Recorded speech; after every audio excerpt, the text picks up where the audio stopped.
This game stole my life, and that's not an exaggeration. After having bought it with the intention of it being a fun little time sink of a game, having heard good things, what I got was something else entirely, in which all of my free time, and I mean all of my free time, disappeared as I mined, upgraded, and survived the giant underground network of caverns and biomes, and fought through a variety of bosses on the road to beat the game, because as far as I was concerned, if I didn't do that, I would never get my life back.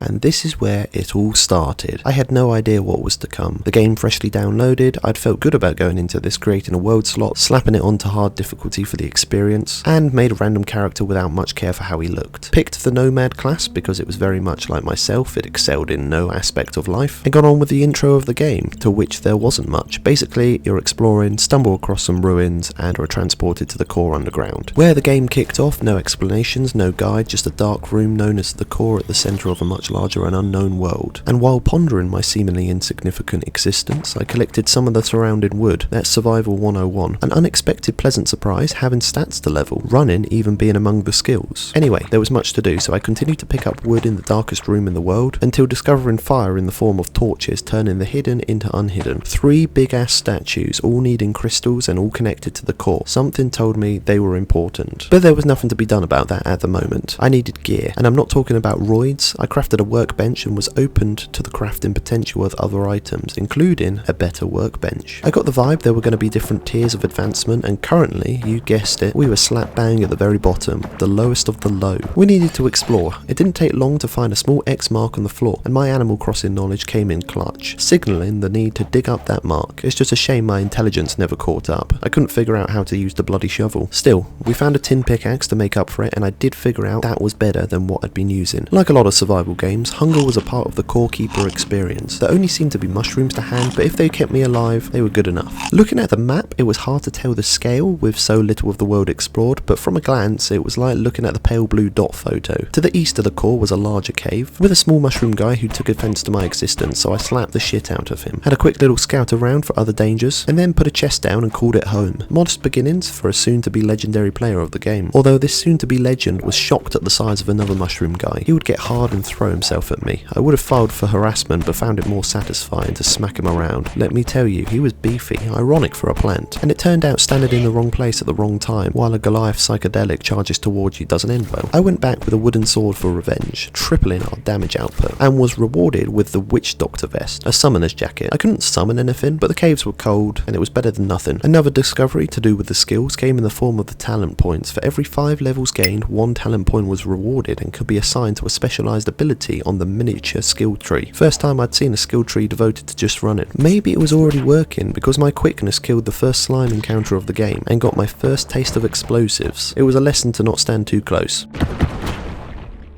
I continued exploring the nearby areas, placing torches and making the place safer, although it was apparent the extra light wasn't going to prevent mob spawns, just helped me see better. Despite that, the exploration did pay off, being able to make a furnace and put copper I found in to cook, marking our first step onto the ladder of progression, with the crafting of the copper workbench because as it stood, I was nothing more than a caveman, literally. Found a locked chest within the bare space, but wasn't able to make the copper key required. I was gutted. You'd think a copper workbench would be able to make one. Maybe it was something I'd have to find out in the field, something I put to the back of my mind while I expanded the base and tidied the place up. We were going to be living there, so it needed to look less cavey. Part of the process was getting more equipment. A repair station I could use to repair my broken tin pickaxe, nice because I'd resorted to crafting copper picks continuously, and a cooking pot to improve my diet of raw mushrooms. Mushy mushroom soup was the result. Sounded appetizing. I even created an area for fungi soil, so mushrooms would be able to grow within the base, and then outlined them with wooden tiles to make me feel slightly civilized. What I hadn't known at the time was that the soil would also spawn the mushroom guys, including the large ones, and from experience you don't want one of them rampaging around your base. When I'd said earlier I'd learnt not to stand too close to explosives, that wasn't true. When my pickaxe broke, I was actually excited. It gave us a chance to use the repair station, or not, because apparently I needed scrap parts, and I definitely didn't have 9 in any of my chests. But did it matter when after 2 hours I'd figured out how to use my shovel to dig up the little X's on the floor?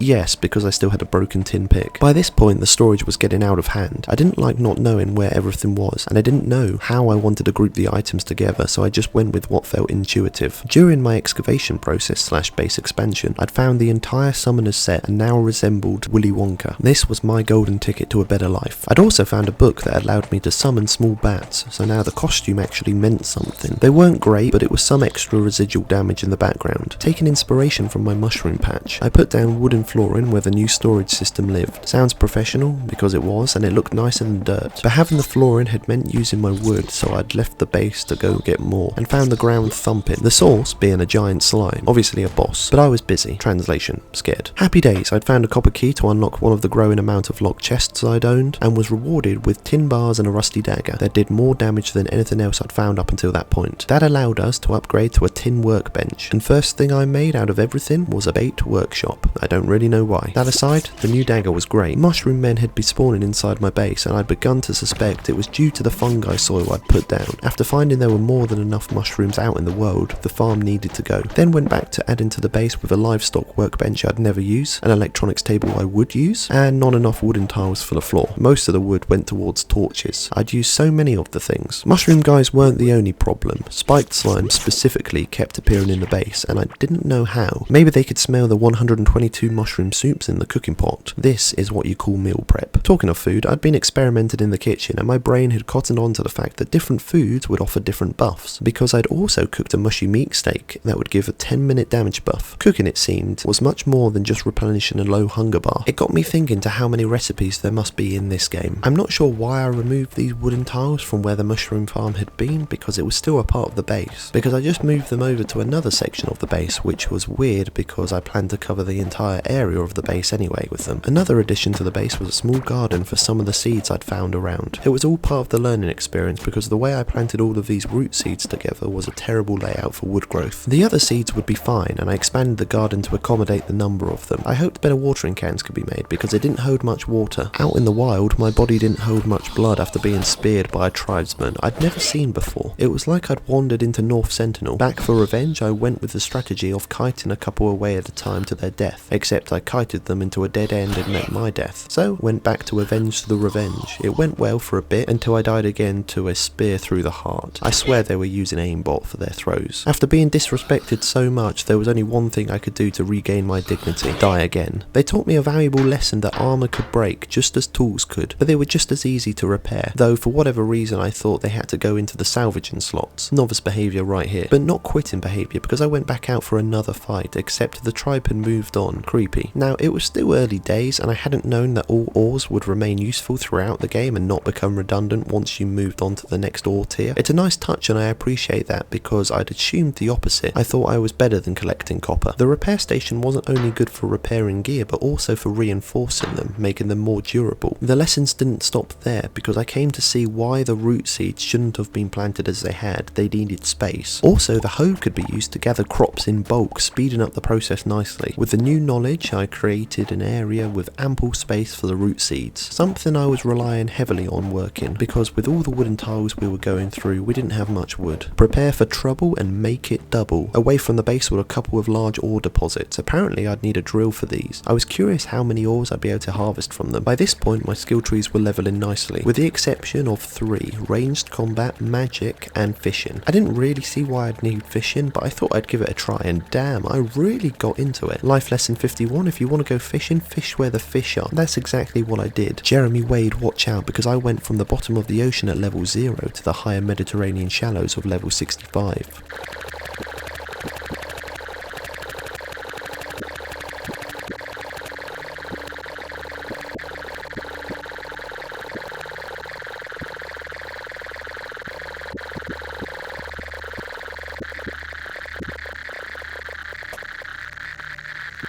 Now check out the catch, the haul, the ocean's harvest. That's right, I was made out on the waters, and most of the fish went into the cooking pots. I'd been trying to experiment in the kitchen, something I should do more of in real life, but it was hard to when the current diet of mushroom soup had been doing the job just fine. I got round to opening some more of my locked chests. There were some interesting spoils, notably the flintlock musket that did damage at heights my early game brain didn't think was possible. I'm glad to report the second batch of root seeds planted were more successful than their predecessors. Half of the base base had turned into a maze, a sacrifice to make for infinite wood. Where possible, I'm trying not to look anything up for the game, so that's going to explain the next project, a mob farm. Nothing automated, complex, or anything that required even a degree of brain power, just a large open area with spawning blocks placed in large quantities to encourage mobs to appear, where yours truly would dispatch of them in a swift, humane, but also graceful manner, and I planned to do that a mere 5 minutes after I'd finished, when back to check. However, there was nothing. So, slightly paradoxical, while I waited for the slimes to come to me, I went to them and stumbled across the plus-sized version for the second time, and completely ignored it. It's almost as if I didn't want to progress through the game. Maybe I just didn't want to humiliate myself when I was managing to do that just fine with this giant mushroom. Good news, the mob farm had started working. I'd taken out some of the torches so it was a darker environment. I don't know if it helped or was just coincidence, but heavily influenced from playing Minecraft. And seeing success encouraged me to increase the size of the place. My thought process, a larger farm, more mobs. And so I figured if I could kill small mobs, I could kill larger ones. And so my first boss battle begun, and honestly, it was underwhelming. It was less of a challenge than I expected, and I fucked him up.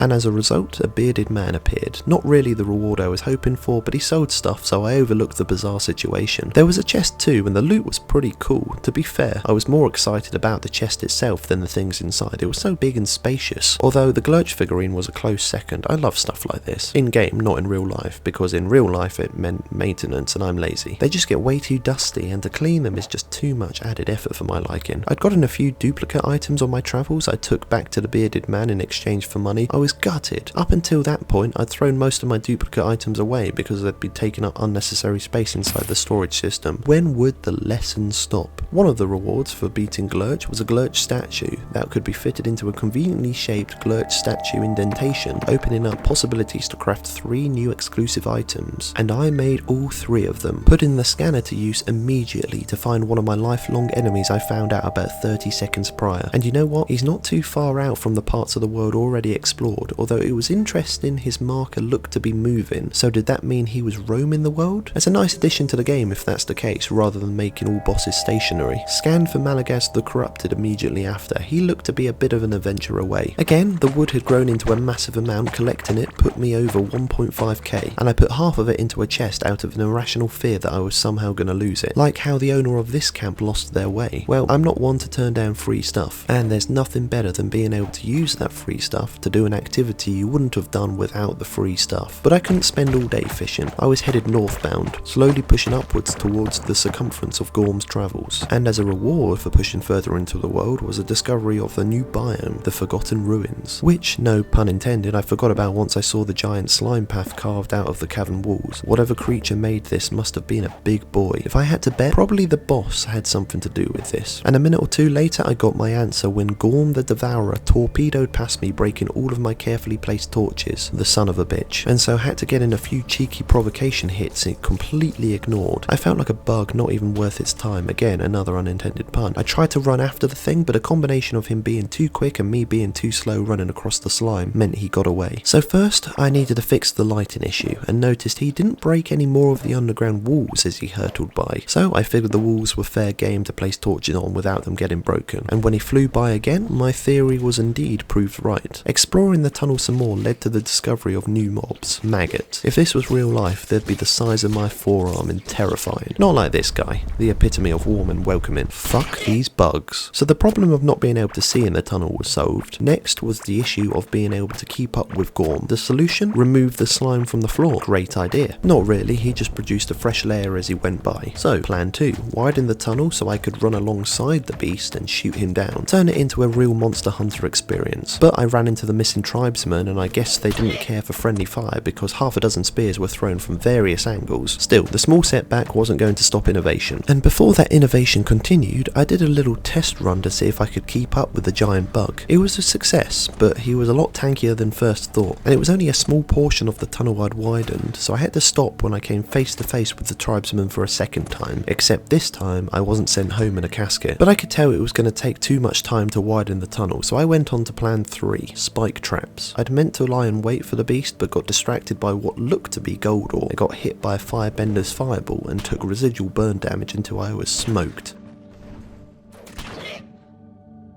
So obviously I went back and killed the firebender and took the ore that was in fact gold ore, also finding an iron chest which common sense told me was a better version of the copper chests I'd found thus far, and in case I needed to craft additional spike traps went mining for tin, which was nowhere near as cool as the giant ammonite statue that when hit gave up the ammonite necklace. Sure, it was covered in dirt and slime, but that didn't stop me from wearing it proudly around my neck. Tangents over, I was back on course laying traps for Gorm, and they worked, doing a lot more damage than I'd expected, although he did destroy all of them, so if I didn't emerge victorious, I'd be at a financial loss. The damage was great enough that it triggered another phase of the fight, the rampage phase, in which he destroyed each of my torches, plunging the place into darkness. The boss fight had officially begun, until I stood in the wrong place and got run over. But fortunately when I went back he was still mad, unfortunately back at full health, and after dying a few more times decided it was a weapon problem, not a skill problem. Definitely not a skill problem. It's not even in the conversation. Poor workman blames his tools is 100% accurate for anyone else other than me. I mean, look at this gameplay. Tactically tanking a hit from a caveling to get close enough for the killing blow. And with my little Red Riding Hood attire, I wasn't even hiding from them. It paid off. You're about to witness the moment my magical prowess was unlocked, turning me from ordinary to marginally less ordinary, harnessing the laws of physics of dealing residual burn damage once the target was hit. Not to mention the amazing range meant I no longer had to trade blow for blow. Now, when it came to the stone biome, it wasn't only gold up for grabs, but also iron, and from having seen its icon in our furnace back at the base, knew it was the next tier up from the tin we'd grown tired of. Talking of new, there were these weird stone carrots I'd sometimes find that could be cooked. A lot more exciting than the occasional rockfall. Having come out of my training montage a stronger man, I ended naturally finding myself back at Gorm's tunnel, and seeing him hurtle by like a freight train, I hit him a few times to let him know what was up. There's a reason he kept running, because my damage output wasn't enough. Now, since I'd been out in the wilderness for some time, my inventory had been filling faster than a pair of Botox lips. I'd had to decant a lot of it into chests, so next would be the job of taking them all back to base. After I mined a little bit more iron, there always seemed to be one more piece. It paid dividends, because when I did return to the base, I was able to craft up that iron workbench, allowing us to make an upgraded furnace for the next 3 ore tiers, one of them being the gold ore we'd found, and a large watering can that watered 4 tiles at once rather than the 1 tile watering can I'd been putting up with. Just this in itself improved life drastically. Then there was the iron anvil we made, the iron tools in the form of an iron pickaxe, an iron shovel and an iron hoe, an iron sword, an upgraded melee weapon to replace the slime sword. The Industrial Revolution was upon us, clearly signified by the crafting of an automation table, and a glass smelter for converting sand blocks into glass. It was all slightly overwhelming, so I unlocked a couple of the iron chests while my mind settled, to find a piece of the soaring armour set, complemented my new fireball staff. And then it was back to another technological advancement with an egg incubator, putting the fuzzy egg into hatch, which I was for some reason expecting to take a few seconds, but that was not the case. To pass the time, I harvested the crops. It was nice because with each harvest I leveled so quickly, and it wasn't because of the levels gained that I felt stronger, I just was. My pectorals were pumped, and I knew on an instinctual level the Gorm fight wasn't going to go as it had last time, and though I was crafting wooden traps, it wouldn't matter, because things were different. Before I left for the fight, I set up another incubator to get a second egg on the go. At the rate of hatching, I felt like they were going to be hard boiled and produced any sort of creature. Back out in the field, I laid down the traps. Before I laid down the law, I patiently waited for Gorm to spring the traps before I sprung him, and it didn't take all of them to send him into a frenzy. Did he recognise me in his veil of anger? The main character returned from the grave once more? Who knew? Maybe he didn't even feel the melting of his own flesh as I pounded fireball after fireball at his fleshy carapace. My only handicap? Limited mana. In trade-off for the increased offensive prowess, it was a drawback I could overlook. All in all, an easy win.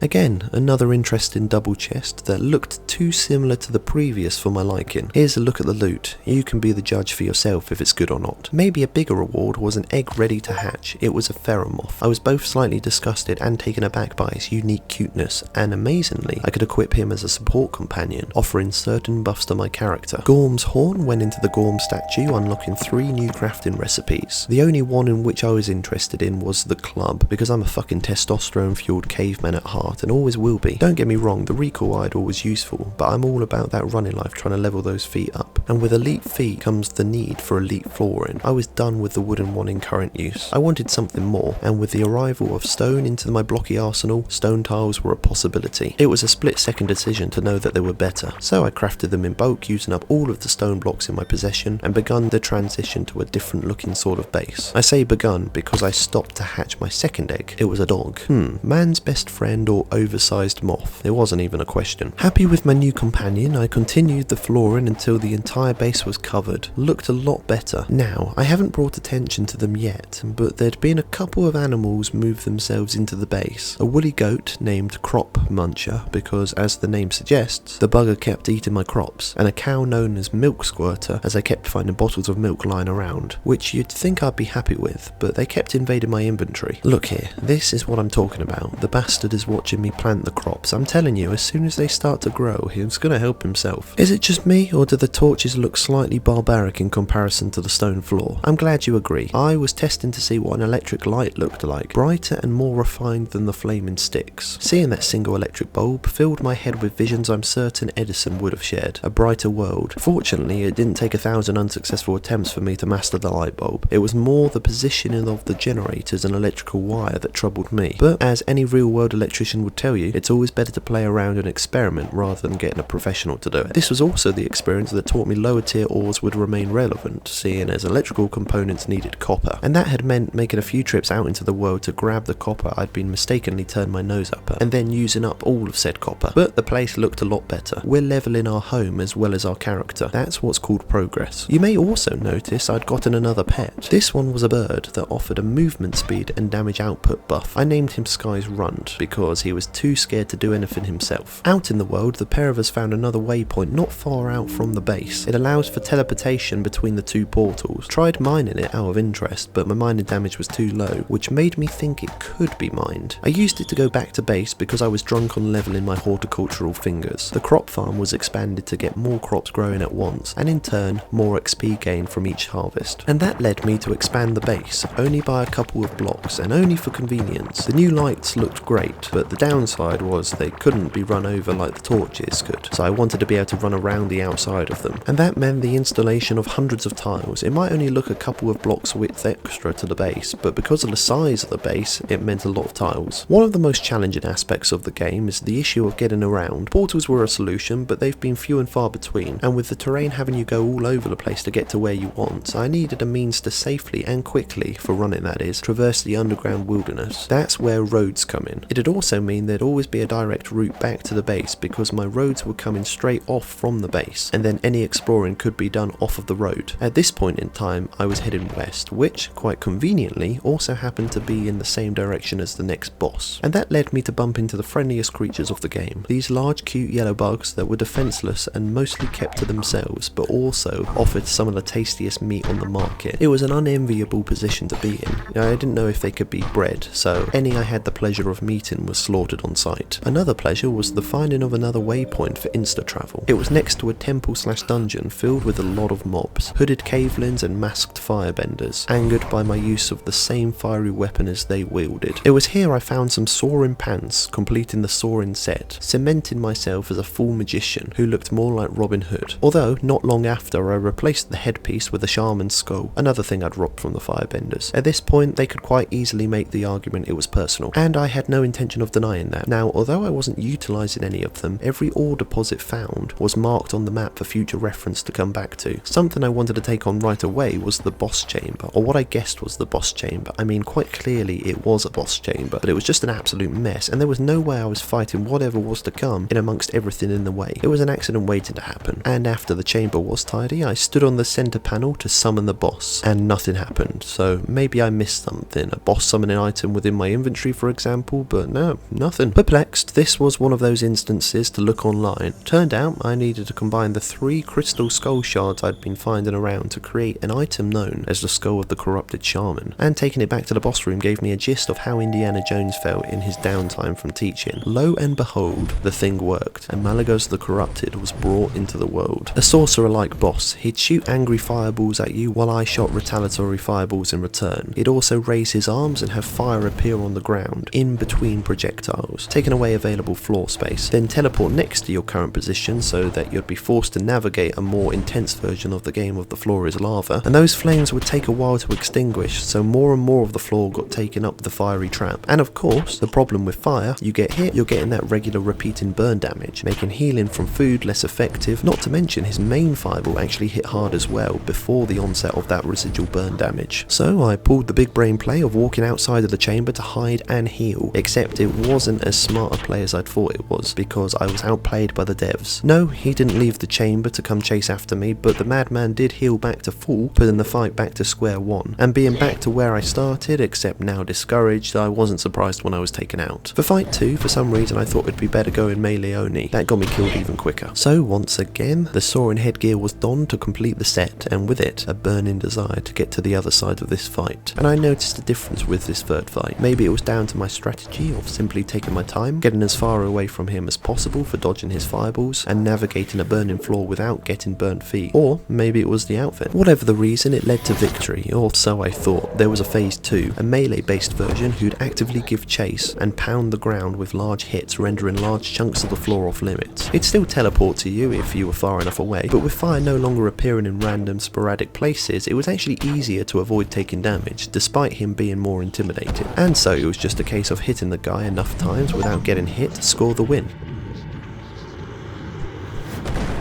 And damn, did I get a cool new chest. Look at it, so much better than the other two from the first 2 bosses, though this was prior to an update that actually gave him a specifically customized chest that looked even cooler. It held some interesting gear, an arcane staff that fired rapid projectiles but did less damage than my fireball staff, and a hand mortar that did massive mining damage, and got me wondering if I could put it to use for the blocks my pick had trouble with. I did put it to the test. It was good, removing an area of 3 blocks wide. It had a slow reload speed, but still quicker than my pick for mining out the same amount of blocks. Slotted the stolen crystal heart into the 3rd and final statue at the core, which I argue wasn't stolen but found on a dead corpse. It awakened the core. The conversation with the giant egg was completely one-sided, but still interesting. To summarise, well done, but there's more bosses to kill. Titans apparently. Call me Perseus. Of course, we also had another trio of items available for crafting. The blue leather tome I equipped for increased magic damage and mana restoration. The ancient hologram pod went into the base. Some misty guy who'd allowed me to make scanners for a load more bosses, the titans we needed to kill. At the time, the only one I could craft was the Hive Mother scanner. She was in the opposite direction to Malagaz, and further out east than I'd ever been. Talking of Malagaz, I wanted to use him as a guinea pig for the new arcane staff. The only way I'd see if it was worth replacing the fireball staff was to use it in the heat, again no pun intended, of action. It was alright, and I liked the sound it made, but soon decided I preferred the larger damage and less frequent hits of the fireball staff. And while I couldn't deal burn damage to this particular boss, most other things I could. The third item crafted from the statue was the ritual dagger, and pretending I was in the streets of London went to test the thing. It was bloody quick. Enemies didn't know what I was doing, it was so quick. I also found its lightning speed really helped when it came to breaking wood. Next, the mortar's turn. Why not test it on a boss I could continue to resummon? It didn't take long to switch back to the fireball staff. It just doesn't compare. Because I knew the geezer's attack patterns and had nothing to prove because I'd already killed him once, there was hardly any pressure, and I walked away with another win. This time I got an item known as the Rift Lens, and allowed teleportation over small distances and increased mana damage. And who could forget another Titan's chest. On my travels back through the temple, I was getting used to the Rift Lens. There was some cooldown between each application, but I could see it would help in combat. I couldn't, however, pass through solid objects, as found out when trying to teleport through my door back into the base. Again, I did another round at the wood farm collecting another several hundred pieces, all the while noticing bugs everywhere, and it got me curious. What did they offer? Honestly, I still didn't know after catching a load, but I now had black bugs and earthworms, which is going to send me off onto a slight tangent. My sister recently got me some of those Bertie Bott's flavoured beans. She likes Harry Potter, and there was an earthworm flavour in that. Bloody disgusting. I had about 4 of them in a row, thinking they were cherry flavoured. Yeah,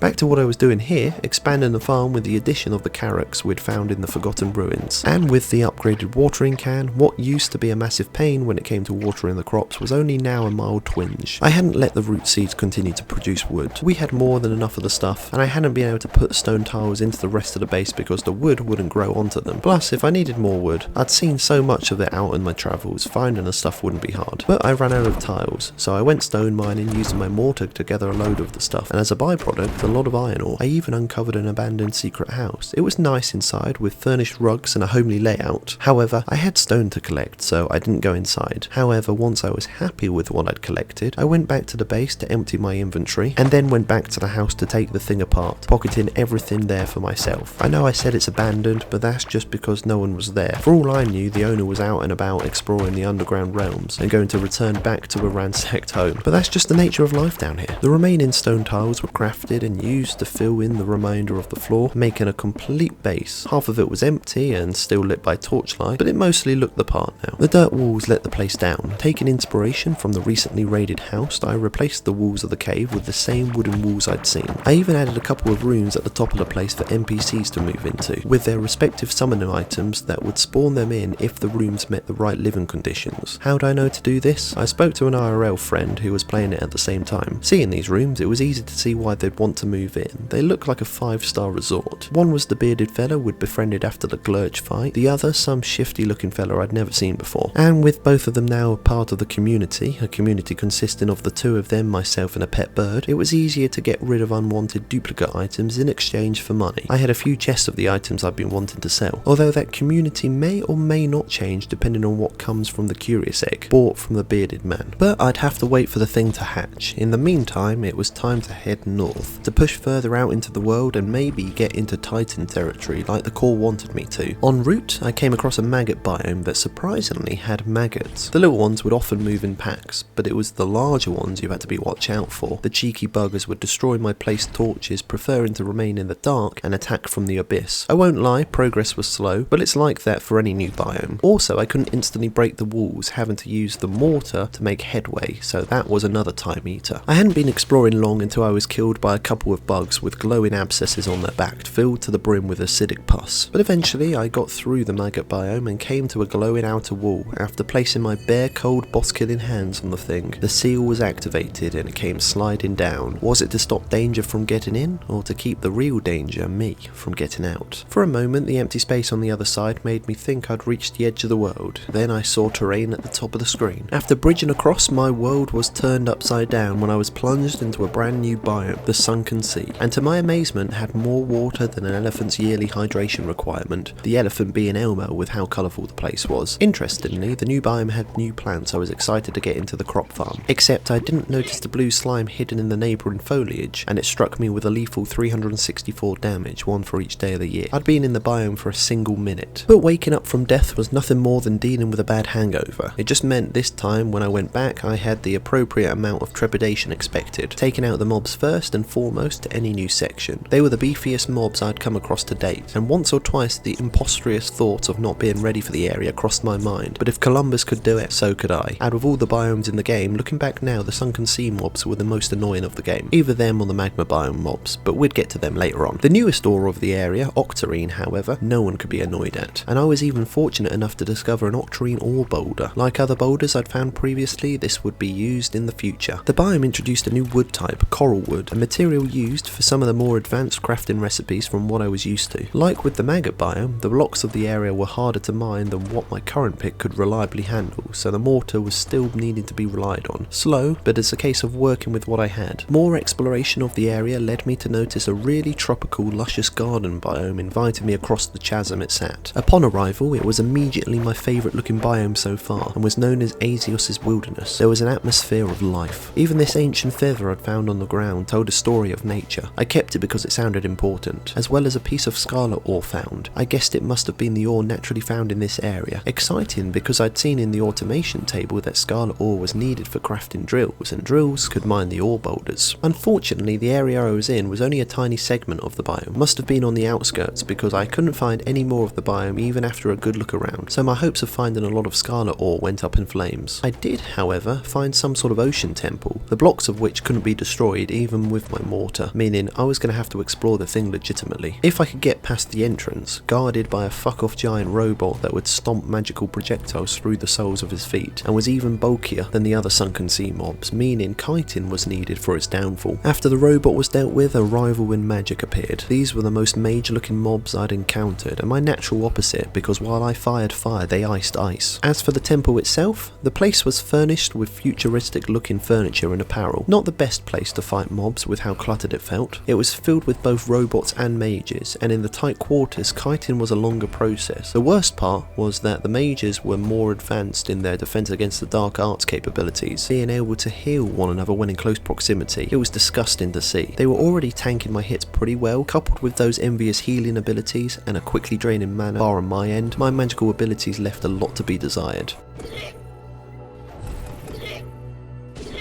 Still, the hardship was worth it. A chest awaited me at the end, inside, a tentacle whip. Control yourselves, hentai lovers. It wasn't the quickest, but its damage output meant it was even more hard hitting than the fireball staff. The speed was definitely a downside when it came to gathering wood. I was so used to the rapid stabbing speed of the dagger that I felt like I'd been hit with a slow motion debuff. The new crops found in the sunken sea needed to be planted into beach blocks for them to grow. A couple of the plots were converted to make room. New recipes were going to be on the way. Now, I was all for heading back to the new biomes to explore in much greater detail, but it bothered me that we had the Hive Mother boss marker on our map and hadn't removed that threat from the world. She was still within the inner circle of the first few biomes too, so the plan was to find her, take care of her without hassle, and be on my way. I didn't know if this meant I was close, but red maggots were appearing, behaving identical to their white counterparts, sharing an absolute hatred for light and prioritised torch destruction. Not that much further into the biome, a waypoint appeared, and not long after, the Hive Mother's chamber. And I'll be honest, I wasn't intimidated.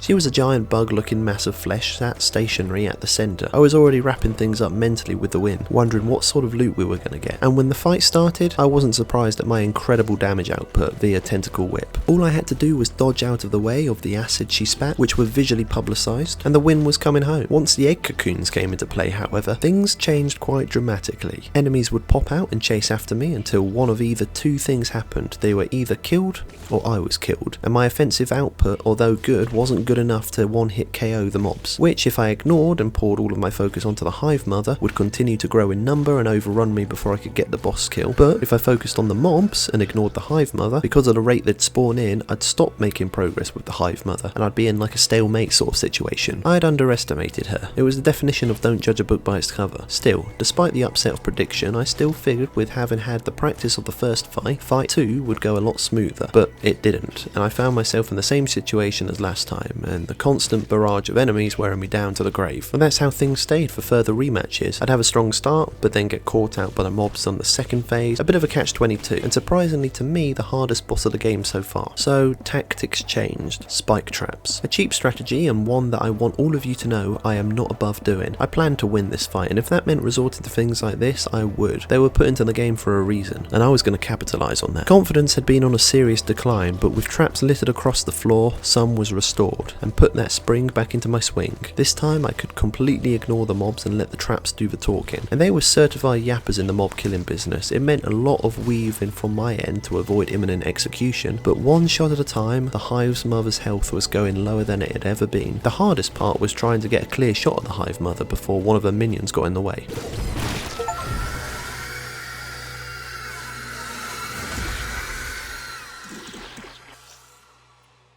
For how challenging the fight was, the loot was unimpressive. A boss icon now off the map, we could go back to our previous mission of searching the new biomes. I decided the best course of action was to continue to head east. I'm glad I did because we found Azios's biome, not some small segment of it. It was here I found a next upgraded locked chest, a scarlet chest. Still stuck with the same low mining damage pick, we were still relying on the mortar for mining, collecting scarlet ore as we went. And when we found this scarlet ore boulder, I knew drills weren't far off. The future was bright, the future was automated. In amongst the green biome was a mold biome, a sub-biome within the biome. The enemies were ruthless and hit hard, and the biome itself would stack movement debuffs onto you. It was a dangerous place, but we made it out alive. I wanted to get the scarlet ore we'd found in to cook ASAP Rocky. For some of the crafting recipes beginning to show up, planks were becoming a required ingredient. That meant crafting a table saw to be able to slice wood into a commercially used material. While production worked passively in the background, I hatched the curious egg we'd bought from the bearded fella earlier. Some sort of Power World Vulpix emerged, and the thing actually did damage, burn damage at that, as well as providing a slight glow.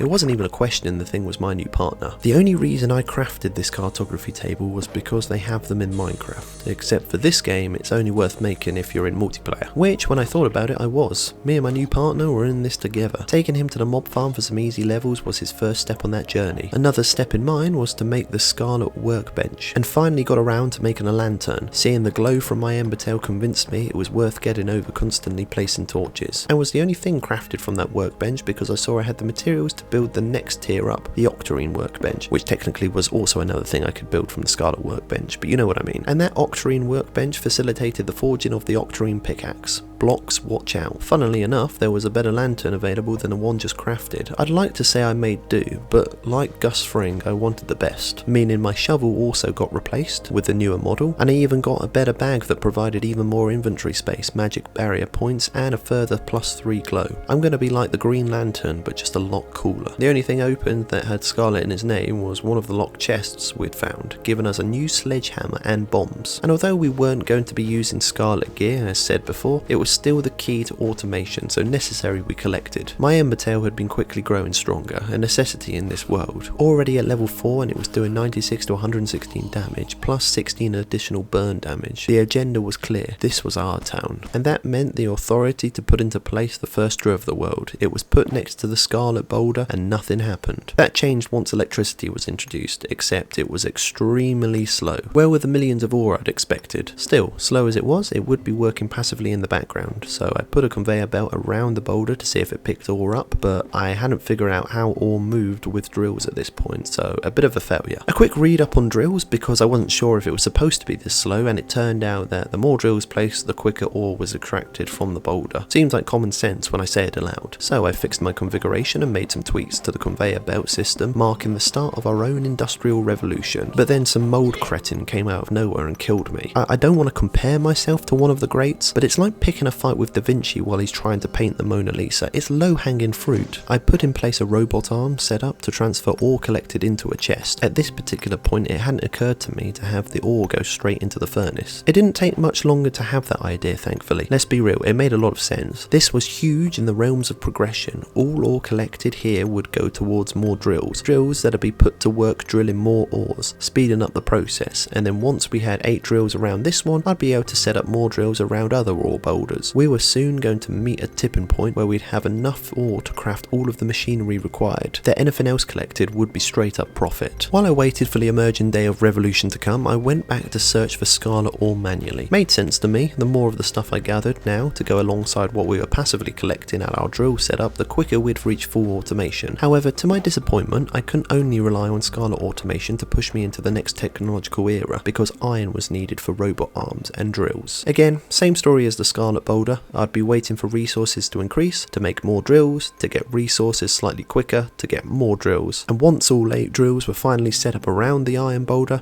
I felt a real sense of accomplishment I don't get from any other part of my life. And it was followed by a discovery of a brand new biome that looked cool, but I got scared what looked like the offcut of a Drapian's arm. While I'd been wandering about, enough resources had built up to get another complete drill array around another Scarlet Boulder. From the research I'd done, a full setup would net me 1 ore every 30 seconds, and with 2 Scarlet ore boulders being worked on, we were getting 4 ore per minute, 240 per hour. Doesn't sound like a lot until you remember it's passive. One of my many plans for the world was to have main roads throughout the land. Currently, that wasn't a thing. Yes, I had 4 main roads heading north, east, south and west away from the base, but they were limited in scale and incomplete. The vision was to have roads across the whole map, interconnected to one another so that we could go anywhere we wanted. And as a bonus, we got to discover things on the way, and remind ourselves of things already discovered, like the Octarine boulder in the Sunken Sea biome. The area needed clearing up a bit, but once in order, the drills were set up to add Octarine to the list of ores we'd be passively gaining as we were gaming. Especially good for the future of our world, because I'd seen in the Octarine workbench, Octarine was an important component for making portals, introducing into the world fast travel. There's been a slight time skip between this and the last clip, having done a little AFK and off-camera grinding for coral wood to allow our ores to build up. We now had a few hundred iron ingots, a few hundred Scarlet ingots in both setups, and a few hundred Octarine ingots, so far chugging along nicely. Some of the Octarine went towards a new set of armour. I still hadn't gotten accustomed to the upgrade station, and had in fact forgotten about it since seeing its recipe in one of the crafting workbenches. I'm not sure why I'm mentioning that here, but I just am. What I hadn't forgotten about though were the sprinklers, an automated way of watering crops, and they covered a good amount of ground. Conveniently, the same amount of ground the Scarlet hoe would be able to till. That is convenient, isn't it? For me, that was a good enough of a reason to make a load more sprinklers and even a portal to go with them. Then it was over to the Sunken Sea to create an upgraded crop farm big enough to satisfy my unresting appetite for expansion. The portal was installed, but it needed a 10-minute charge up period before it could become fully functional. No dramas there. There was a lot of work to do in the area, but go figure, I died before the portal was online, so I had to run back. And when I did get back, giant tentacles rose out of the water. My first instincts were that they were to do with a boss, maybe in ambush, but after killing them they went away, so who knew what they were about. They, however, after that encounter, knew not to mess with yours truly. That message was as clear as day. Being back in the area, work continued on the place that was to become the crop farm. A crop farm that was completely unnecessary because the one we had back at the base was more than enough. But it didn't scratch that itch, and that itch was telling me to have fun with the game and to do what I felt like, and at the time, this is what I felt like doing. I mean, damn it, I paid for this game and I was going to play it until I felt like I got my money's worth. In hindsight, I wouldn't have chosen the Sunken Sea biome as a development site because, as mentioned earlier, the mobs there were bloody annoying. Especially the crabs. Probably somewhere like the Forgotten Ruins or the Clay Caves would have been better biomes because it would have been much quicker to clear the area for the farm itself and the mobs were more manageable. But it is what it is. As far as what I was going to be doing for all of the crops grown here, I'd actually checked with the merchants to see if they'd buy cooked dishes. And of course, the answer was yes. They're always looking for a tasty investment, so the plan was that the crops grown here would be cooked into meals that would be sold to the merchants for big gamba money, and I do mean big money. After many of the crop patches were planned out, it was back to the base to dismantle and say goodbyes to the old farm. The blocks and crops would be transferred to the new farm. Once the space was filled back in and had tiles placed over the top, only old photos would allow you to see there'd been a farm here once upon a time. As for the new farm and the tiles that were to be used, I wanted something different than the stone tiles we'd been using in for the main base. I wanted something that would stand out. There wasn't many options, but as far as stand out goes, it's hard to beat scarlet tiles. They're expensive because you're using scarlet bars to craft them, but with the drill setups we had, your role model here could afford them, though I underestimated the size of the space and ran out, so I had to return to base to make enough to be able to complete the space. As for the lighting, the original plan had been to use electrical lights, but then I discovered a little contraption known as the roofing gadget that would take out a section of the cave ceiling and allow natural light to shine down to the cave floor where we were. Being able to tell if blocks had natural light shining down in them or not took a little getting used to, especially in a biome that's not as dark as the caves you were used to. It was easier to notice after taking out the torches. The only unfortunate thing was that the gadget's durability was trash. We had the means to repair it, but I wish there was a way to increase an item's durability more than just reinforcement. Still, I persevered because the result looked a lot brighter and better than any light source would have been able to achieve. One good thing about the Sunken Sea biome, it's that I didn't have to manually put in hundreds of beach blocks for the new crops to grow, because half of the farm was going to be for them and the other half for regular crops. Though, having said that, I did have to remove and replace beach blocks for the regular crops, so really, that point I've just made is completely redundant. I'm just trying to redeem my location choice, but no, really, I should have just made this somewhere else. But even after all that work was done, I still wasn't happy with the size. In my mind, it needed to be bigger, so that's what I did. Made it bigger, above and below, and to the left and to the right. Again, mobs were physically showing their views on my intrusion into their paradise. The thing is, often they'd spawn in on the edges of the farm and launch ranged attacks at me. I wasn't going out of my way to hunt them down, it was always them making the first move. The main concern for me was that any attack that didn't hit me would often break my sprinklers, or even worse, the portal, meaning I'd have to pick them up and reposition them, and if it was the portal, have to wait another 10 minutes before it was able to be used. Still, they came with the territory. For expansion, scarlet tiles were used again, and then a further perimeter of stone tiles around the outside, I think more to remind myself of the finality of the farm size, that it didn't need further expansion. Last job on the list was to crack out the roofing gadget once again to bring sunlight into a forgotten place. And that was the work done. The farm was finally complete in all its glory. Let me explain. The Sunken Sea crops were here on the left side of the farm, the crops found in the beginning areas of the game all to the right side, and down the very centre of the farm above and below the portal were the carracks. And of course, during all this time, the drills had been passively working away in the background of the world. The octarine setup, for example, had netted us over 1700 bars. As for my other setups, those ore boulders had disappeared. All available ore had been extracted, and here I'd been thinking they were an infinite source. That revelation meant this mineral tycoon had to search out new mineral deposits. I'd documented quite a few on my travels. My results from automation had made me intoxicated with greediness. I got it into my head that every ore boulder I'd come across needed to be drilled. I would reign supreme in this realm as the wealthiest man alive. I also got it into my head that every setup had to look nice, and the area around it clear. That part was madness. I don't know what I was thinking with that little extra bit, creating for myself a ton of extra work. But at the same time, I couldn't let it go. Later on in the game, because there are so many boulders in the world, I just do the bare minimum to get the ore extracted. Thirst for riches temporarily satiated, exploration was back on the cards. I'd found another new biome, the Desert of Beginnings, hopefully referencing spice fields I'd be able to dose up on for improved cognitive premonition. Or maybe just treasure beyond my wildest dreams in the form of galaxite ore, the next tier up from octarine. It didn't come for free, 3 because a new biome meant new mobs, and they were territorial. You may have noticed that I changed into sorcerer's clothes, and if you hadn't, well, I changed into sorcerer's clothes. I'd completed the set during my time travelling from ore boulder to ore boulder. For someone who uses mainly magic in the form of the fireball staff, it was the perfect attire. Plus, I'd crafted and figured out how to use the upgrade station. Also, on another note, Galaxite ore was everywhere. The mob I had to be most careful of in the new biome was the flying kamikaze bugs that would hound you down and explode once taken enough damage. Something I really appreciated about the game were all the small structures and natural landmarks the map contained, providing the biomes of the world with additional variety. They were cool to find, but that didn't mean I could actually stop and enjoy these areas of natural beauty. That would be asking for way too much. Still, we go again. Went back to the desert to pick up where I left off, mining for ores. It was taking up a lot of time, but if it was in sight, it seemed silly not to go for it. And I'm glad I did, because my scouring of the biome led me to find a Galaxite ore boulder. As far as I was concerned, this was the coolest looking boulder out of them all. It looked otherworldly, sort of what you'd want from something named Galaxite. That wasn't the only thing to discover. There was a small grass shrine with a pickaxe at the centre, an ancient pickaxe to be exact. And with it being on a pedestal, I guessed it was important, so left it where it was. Did I fuck? I took that son of a bitch. Because my mining skill had leveled up enough, I would gain 10 points of durability to a tool when using said tool to break an ore block. So with so much Galaxite around, my pickaxe was practically unbreakable, meaning my time mining wasn't limited to the tool's durability like it often was. Although, once I'd gotten over 400 Galaxite ore, I thought maybe it was a good time to rein it in and call it a day. The stuff needed to get smelted. Something known as the Fury Forge was needed for the next 3 ore tiers, Galaxite being one of them. The thing was massive, 4 times as large as the lower tier furnaces. Now, this is a little awkward because I forgot to start recording. Suspicious? Yeah,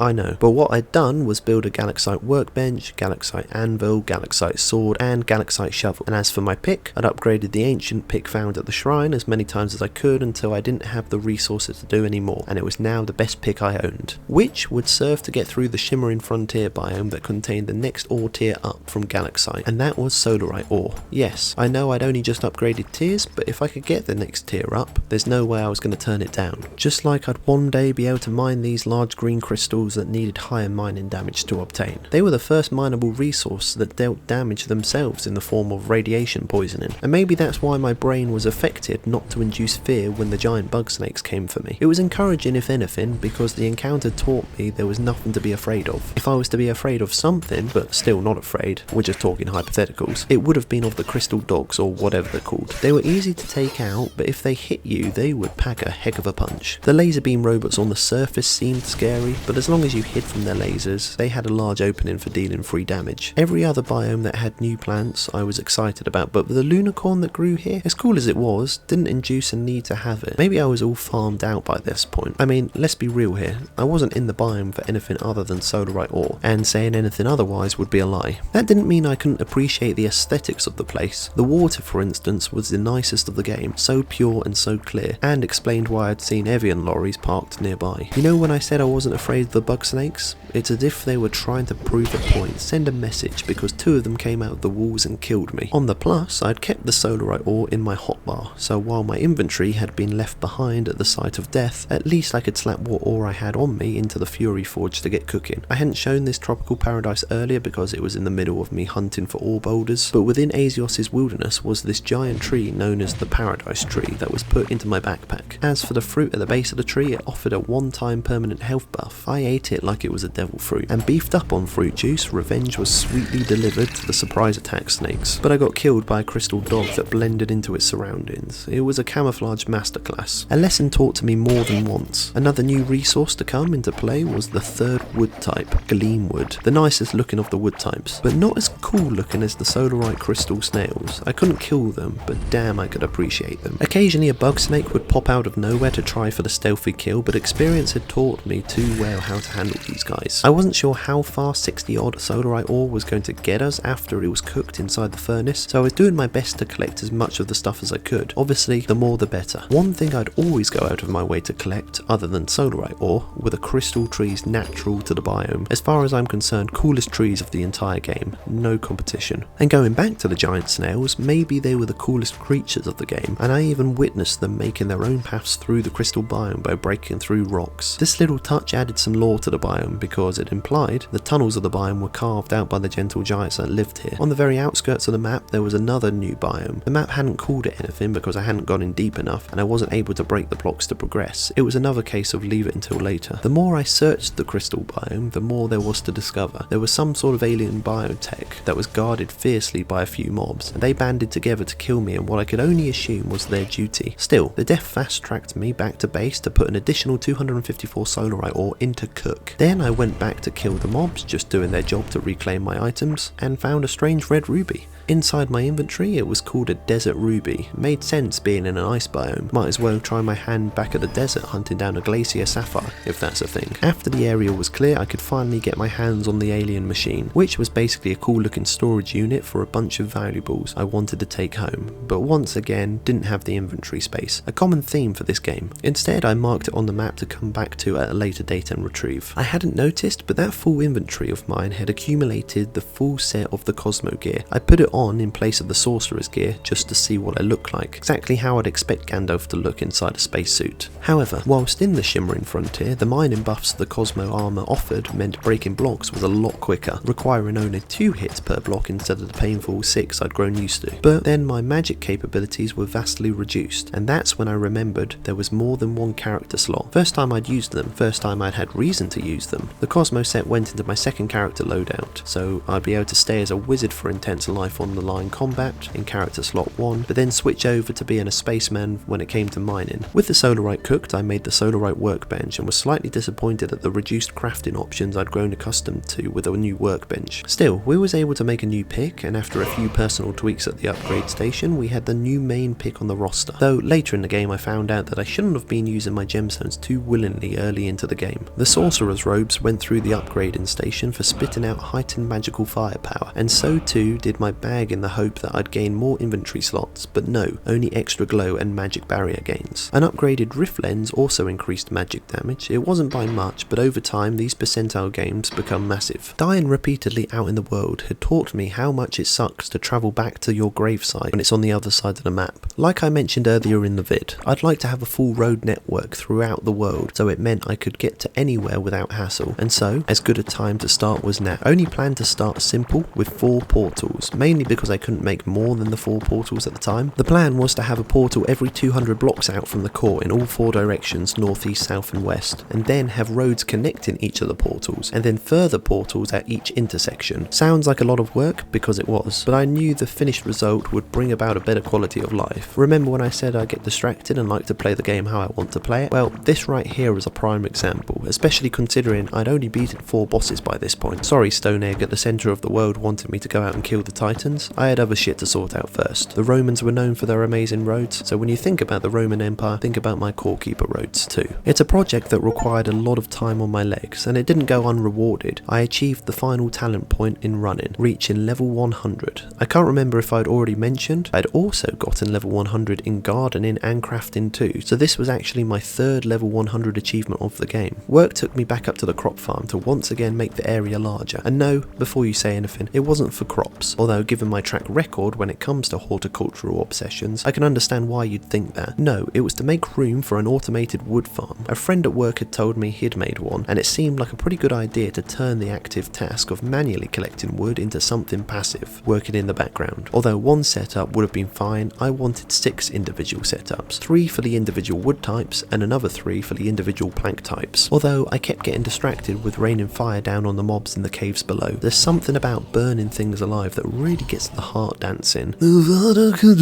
Once I'd managed to pull away from genocide, I finished prepping the area. There's not much to say other than it's a large space that I wasn't prepared to use scarlet tiles to cover. I'm a wealthy individual, but even I had my limits. I even ran out of stone tiles, and I'd started with over 1,500 of the things, not even close to enough. And after having crafted over 6,000 more, I was ready to lose almost all of them to the floor. I finished with 5.6k remaining, bit of an overestimation on my part. And after having used the roofing gadget to flood the crop farm with natural light, there was no way I could go back to using torches like a caveman, especially seeing as this expansion was an extension of the same space that the crop farm sat within. It really doesn't look like much work went into creating this, but both you and I know the opposite. And if you don't, well, let me formally tell you again, it took a lot of work. Before I made the tree farm, I wanted to get a cooking station on the go, seeing as cooked meals are our ticket to financial freedom. I don't know why I thought this was a good idea, but I planned to automate the cooking. which wouldn't actually be fully automated because you couldn't automate crop harvesting, so the food would need to be manually delivered regardless. I was automating the food being taken from the chests into the cooking pot, and then an arm to remove them and place into another chest. A stupid, useless waste of resources that was pointless to do because it saved no work. And another point, I'd lose out on cooking experience when the arm removed the food from the cooking pot instead of myself. It was just an all-round terrible idea. The wood farm, however, was a fantastic idea, and I'd stand by that. I wanted to make the thing in one hit, so back at the base I organised what pieces of equipment and blocks I'd need for the farm, as well as the arms for the cooking setup, which both pains and angers me to look back on now. Before I mapped out the space for the entire wood farm, I built one of the 6 setups. I also stupidly switched over to a wooden hoe, so I'd be able to hoe one tile at a time rather than the 5x5 area the Scarlet hoe did, not having figured out that I could change how many tiles the advanced hoe could work. Live and learn, I guess. It was during the building of this setup that the realisation dawned on me that I'd miscounted the amount of assets and resources needed. I actually needed double the amount of drills inside my inventory for the size of the farm I wanted. That meant another 120. It was a lot of drills, but with all our drill setups around the world, I was certain most of the ore boulders would have been fully broken down. But rather than take the drills, I instead took the bars to be able to craft another 120. Don't know what my thought process had been, but it still worked. Building this tree farm reminded me somewhat of Factorio, obviously a much less complicated version. Haven't played it in years. I hear there's even a DLC now too. I might have to go back to that game at some point in the future. Anyway, once the first part of the farm was in place, I was able to accurately map out the other sections of the farm, putting beach blocks and crystal blocks where needed for the coral wood and gleam wood respectively. I don't know what it was, but something about placing hundreds of drills made me feel really accomplished. Never mind I'd come to a complete standstill with boss hunting. The production side of things, however, I was killing. With this 5S layout, even Toyota themselves would be proud. Rather than going back to the base to pick up my watering can, I just used a sprinkler from the crop farm to get them hydrated, and then connected the farm to a power supply via way more generators than needed, but still placed because I could afford to, and watched at my now living, breathing wood farm in all its glory as it produced absolutely zero wood. Why the fuck not? Rather than tackle the issue, I decided the best thing to do was ignore it and get on with something else. The other issue of mobs spawning outside the farm and throwing kidney stones or blowing bubbles at me as I tended to my plants and went about my day in peace. They'd made it apparent they weren't going anywhere, and if I couldn't get rid of them, I would ignore them, and the best way to do that is by building a wall. I'm talking military level classified reinforced solid stone fortress walls, otherwise known as stone brick walls. And I can tell you, with these in place I'd be sleeping a lot better, because I'll be real with you, when I'm gardening I'm not looking for a fight to test myself, to prove myself in battle. What I want is to see how big, ripe and juicy my plants had gotten and wiggle my little green fingers about in excitement. That's it. Anyway, it had been a nice distraction, but problems over and awaited. What was going on with the wood farm? If I had to guess anything, it was because the outer blocks adjacent to the root blocks of each respective wood type were not the same block as what the respective wood types had been planted into. Meaning, for example, it wasn't good enough to have the gleam wood planted into the crystal blocks. The blocks the gleam wood would grow into would also need to be crystal blocks. For coral wood, it would need to be beech blocks, and for regular wood, it would need to be dirt or grass. And instinct proved right. The solution worked. We were in business. We'd never have to use our hands to collect wood ever again. The only section of the farm not quite finished was the gleamwood section that we didn't have running at max capacity because we didn't have enough seeds to fulfill production. However, the farm would naturally produce seeds, so as and when they arrived, I'd replant them back into the farm until we were maxed out. I didn't think I'd need this little AFK room, but after being haunted by repeated vandalism, it acted more as reassurance when stepping away from the computer. All this talk about wood, and I hadn't even made a solarite anvil yet. All that time I was without a solarite sword, so shiny. Since the last clip, I'd been doing a bit of AFK work at the wood farm, and as a byproduct, the drill miners we had out in the world, most of which were done and now sat gathering dust. So I went to each site, one at a time, to pick them up, removing the marker from the map, erasing all evidence of their existence. I wanted to have an up-to-date map with only ore boulders that were either mid-extraction or needing extraction started. If you had told me one day I'd own all of these ore bars,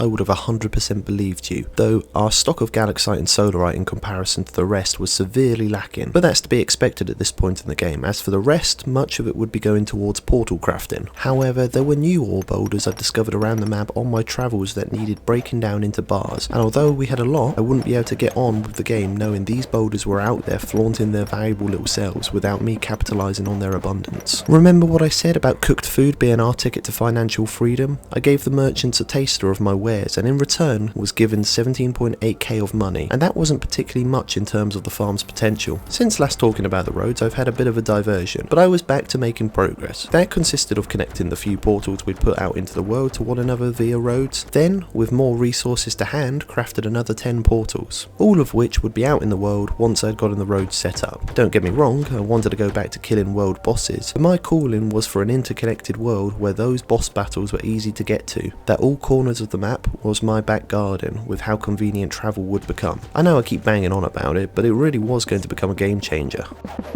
While out, I found what looked to be another core, like what we had at the centre of the map next to our base, except this one was broken and in a shambles, and no boss statues surrounding it indicated a level of game progression. I also found another new biome, much to my surprise. I'd sort of thought I'd found them all, I don't know why. This was a magma biome, which seemed to be a sub-biome of the Desert of Beginnings, a higher level area than what I'd explored up until now. I'm saying that because of how long it took to break the blocks. Talking of new places, I'd found a way into the outermost biome I'd found earlier without having to break the blocks, which is worth mentioning because I couldn't break the blocks. It was called the Passage and had an ominous air to it, and that kind of scared me away for a little bit, but on a positive note I found I could destroy the solarite shells of the giant snails to get more solarite, and then kill the defenceless creatures for the marbled meat. But giant snails wouldn't be able to distract me from the calling of adventure. The Passage was still on my mind, and I found myself back out of curiosity, putting road construction on hold again. The place offered up a brand new ore known as Pandorium ore, a trove of abundance. The downside to the place? The mobs.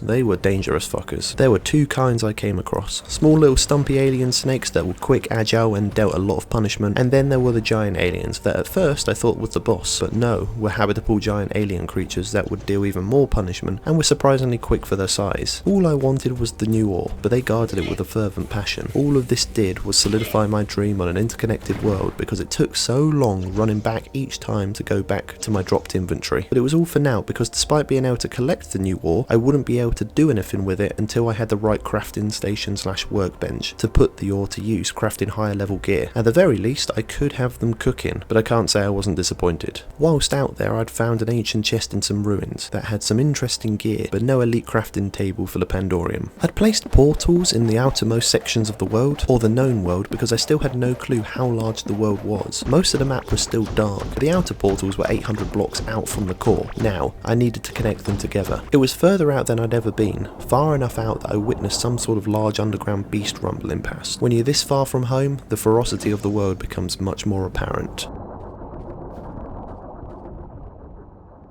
But if you risk the wilds, you're going to get rewarded some of the time. A brand new octarine boulder ready to be pummeled. Maybe it was a distraction, but it was a good distraction and was part of the reason the roads were taking so long to carve out, because I kept getting distracted. The other part was because it was in fact a huge task, but the distractions definitely didn't help. But then it had led me to things like this, a lovely secluded meadow with a dead farmer's hat on display ripe for the picking. And then on the other end of the spectrum, places such as this, an alien tech trial room that wanted you to remain inside the circle for it to power up. All the while, mobs were spawning in trying their best to eliminate you. Every time you left the circle it would stop powering up. It didn't go as well as I'd hoped. My fireball staff had broken, so I was relying on good old fashioned melee. The second time I went back prepared with a fully repaired fireball staff expecting to walk away victorious, but the only thing I walked was straight into a laser beam. And that's when my rage broke through the internal barriers that I'd been holding back. Only by sheer indomitable will did I prevent it from exiting my body. To calm myself, I went back to road building, because believe me, if I went back to that trial chamber, whew, wow, you have no idea, just wow, just believe me on that, wow. Kind of like what mobs would say when I breezed on past with my new set of wheels. With super straight roads, I could whip out the go-kart and speed on through the countryside. For only a section of the road network, that is, there was still loads to do. Another monster I happened upon, also in the sunken sea biome, some colossal beast in the water that I couldn't damage because it was underwater. I've got a fear of deep water too, so this one really hit home big time. Maybe because I wasn't accustomed to the thing yet. Take for instance these tentacles. I don't know what they're about or what the source is. They're simply a minor inconvenience that I'm now used to. Originally I thought they were to do with a boss, but nothing would ever show.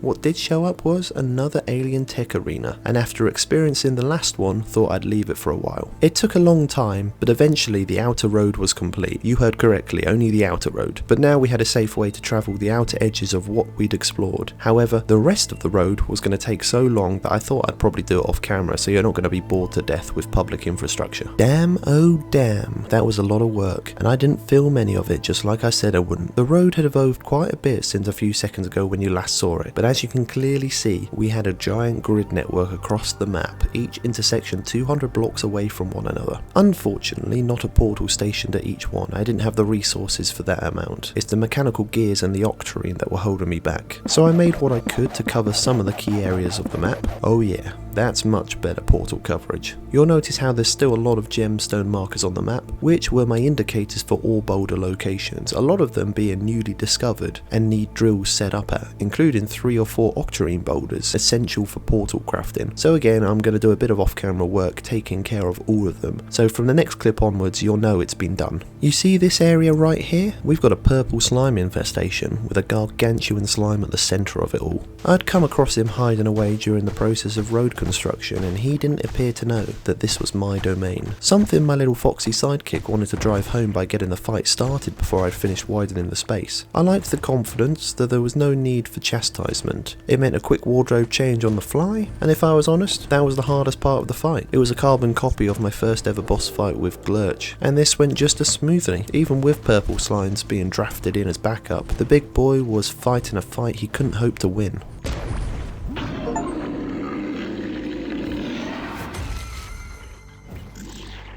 We got a new large chest to add to the collection, and an Ivy figurine of the boss to add to the other collection. I needed to put together a proper display of the figurines. I played around with the sickle we'd gotten as a tester. It wasn't bad, but still preferred the anchor axe. Though, to be fair to the weapon, I upgraded it as much as possible to get a fairer comparison, and I still stuck with the axe. But who knew what other loot lay in store if we did a rematch? Luckily the merchant sold slime summoning idols, but just before I went back I kind of randomly got the urge to place the paradise tree I'd collected a while ago out in the open by the core. I'd been thinking about renovating the base with the core and paradise tree at the centre, and for whatever reason I decided now was the time to place that tree. Because of its size, realistically it had to go behind the Glurch statue so it wouldn't hide the core completely, and although it was a 0.1% development of the transformation I hoped for, I was satisfied for the time being. But if we were to talk about dissatisfaction, it would be from the big purple slime that had been brought back to life just to find me waiting to send him back to the grave. And you know what? I could feel the sluggishness of his movements, the lack of enthusiasm for the fight that he had during our previous bout. He'd resigned himself to the loss, but that's what a massive power gap will do to an opponent.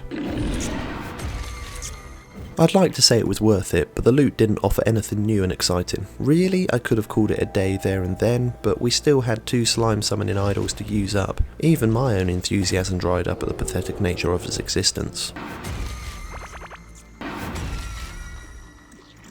The hologram dude knew how to cheer me up, despite having ignored him since he was added to the base. We had a lot of boss scanners to craft, 7 of them to be exact, as well as a shiny object and a thumper. As for the expert lure, I couldn't be bothered to gather all of the bait necessary to craft the thing. Weird enough to be going on with for the time being, before I needed to be concerned with that anyway. Oh yeah, this was exactly what I wanted to see on the map. Our future conquests. And let me take this opportunity to once again ram my road network down your ears, because with it, accessing all of these bosses was going to be a piece of cake. Purple slime was off the list, becoming our 5th victim, who was to be our 6th, the giant bird of the wilderness biome. I say giant bird because a massive shadow covered the arena overhead, looking and sounding bird-like. But it didn't come down to roost, so while I had the time, I cleared the place up a bit and increased its size. I didn't know what to expect from the fight, but having more space to run around has got to be better. Made it a 40 by 40 block area. Don't say I was giving myself an advantage, because Bossman Birdie would have been able to see what was going on from his perspective in the sky. He had every opportunity to come down and stop me. Not that he would have been able to. Another waypoint was discovered, and it seemed to me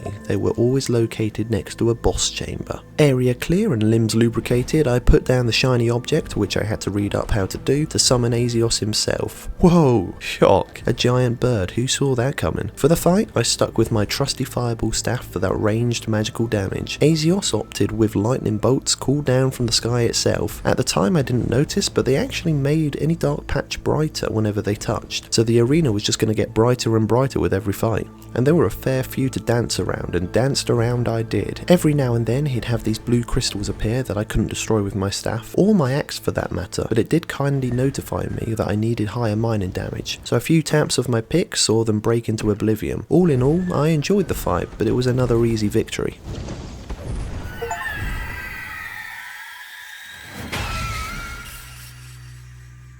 Afterwards, I learned that there was a lot on the line with our souls being at stake. It showed up in the new souls menu for Titans, granting the buff of a 10% chance of a lightning bolt upon scoring a critical hit, brings a new meaning to soul food. The loot was better than what it had been for the purple slime. A pile of chum on the surface appeared worthless, but it would allow us to move another NPC into the base. An Azios necklace gave some good buffs, but most impressive was the feather that would allow dashing. Similar to the Rift lens, except I'd be dashing, not teleporting, so I assumed that difference wouldn't allow me to pass through to the other side of attacks, as I could with the Rift lens. However, that con was outweighed, in my opinion, by the ability to dash much more frequently, so for me, the feather was the better choice. And with the upgrade station, its dashing capabilities could be further enhanced. We also needed another room to house the new NPC to come. Hey, look, a new NPC. He's into his fishing and wanted to get me out onto the water, but I hadn't finished bird watching to move on to a new hobby. That meant getting more shiny objects. I meant to get 3 or 4, but got carried away with 12. It looked like there was going to be a lot of bird watching ahead of us. Fight number 2 was even easier than the first. Now I knew what to expect. There was a part of me that wondered how I'd fare if I hadn't increased the size of the arena, but then again, there's no rules in life. Why not give the advantage of space? For this win, we got a new staff known as the Sun Cooler, named I guess because little tiny suns shot from the end of the staff. They even bounced around the place. Of course, like with any potential new weapon change, the upgrade station was our friend. It needed some testing before it could officially move off the bench. I had time to wait for Azios' soul to disappear before we could have another fight, so went scouting out the next boss's lair. It was mostly made up of water, so it didn't take a rocket scientist to figure out that it was a water boss. As for the strat, there was no way of knowing at this point in time. I thought that maybe having walkways around the chamber would allow for the freedom of movement you'd want in a boss fight, but we'd have to see. Going back to what I said earlier about there always seeming to be a waypoint next to a boss chamber, it wasn't hard for me to get here, but having a teleportation point on the boss's doorstep is never something to turn your nose up at. Look, the theory proved to be true. Either that or it's been a ridiculous coincidence. Back at Azios' chamber, the soul was gone and he was back flying in the sky happy as Larry, thinking he's back to being the apex predator. Until I called him back down to earth and reminded him who really sat atop the food chain. It's me if you're not sure. It was nice to see we were still getting new pieces of loot. This time the broken handle of a Silder's blade, which I would have been disappointed about if I hadn't have read the description, being led to hope it was for something more important. In other news, I just want to say how nice it was to dash about. A few minutes later I was back at the lovely meadow, which was quickly becoming a graveyard with how many casualties I was burying, am I right? I know I've been shitting on the guy, but I had to admire his tenacity. It's not like with Purple Slime, who I'd felt had given up. No, this bird was fighting for its life and was trying for the kill. It didn't change the outcome, but I appreciated the attitude. I didn't go anywhere in between fights that time, instead taking the chance to enjoy the sunshine on my skin. I don't know if you know, but I don't get that chance all that often with being underground and all. Revitalised from a week's worth of vitamin D, the fight for the top begun. I'll be honest, I was suffering from sunstroke, so if he were to have a lucky break, now was his time, except I only went and played out the park. Again, another new item, known as the Tome of Pestilence. It's a summoner's item, something I should really consider giving my attention to if I want to get all of my skills to reach 100. This was the first and probably the only time I'm going to use the fishing NPC for his purple bait. I needed it for the expert lure, which was needed for the next boss fight, which would have to wait because I needed to go back and take on Azios again. It's a little frustrating I had to wait a few minutes between each win for his soul to disappear. I'd much rather an unbroken string of back-to-back kills, one after the other, to get through all of the shiny objects I'd crafted. Not something I could change. I tried to use the time up as I could, for instance collecting bugs. I needed some for the bait needed for the expert lure. None of these bugs apart from the earthworms, but now that I was needing critters for crafting recipes, I was paranoid they'd show up in other recipes to come. I did that for as long as it took until we could call Azios down from the sky for another beating. Afterwards it was over to the crop farm for glow tulips. They were needed for one of the 4 fish baits needed. Also I'd respect my gardening skill tree to get golden crops. They sold for a lot of money. I don't want to seem predictable, but it was back to another Azios fight. I had 6 of the shiny objects left. I'd spent resources crafting them, so you best believe I was going to use them. For the last bait needed, I had to find both larvalets and mushrooms. Mushrooms are easy enough, so I tackled the bugs first to get them out of the way. A quick read up told me they were in the clay caves biome, not the lava hive sub-biome I thought they'd be in. Which, to be fair, you think so too, right? The little maggot bugs should be in the maggot biome? Yeah, exactly. What were the developers thinking? You literally took the words right out of my mouth. The mushroom picking went smoother, but that came to a stop when I stumbled across a gold mine of critters, larvalets everywhere. You'd never have seen, but I was licking my juicy little lips at all that protein. Enough time had passed that yet again I was visiting my feathery friend for now what I could only describe as a playful contest. By this point, he'd given up on taking it serious. We both knew how the fight was going to go, so he'd playfully throw some lightning bolts about and I'd jovially burn his flesh to a crisp.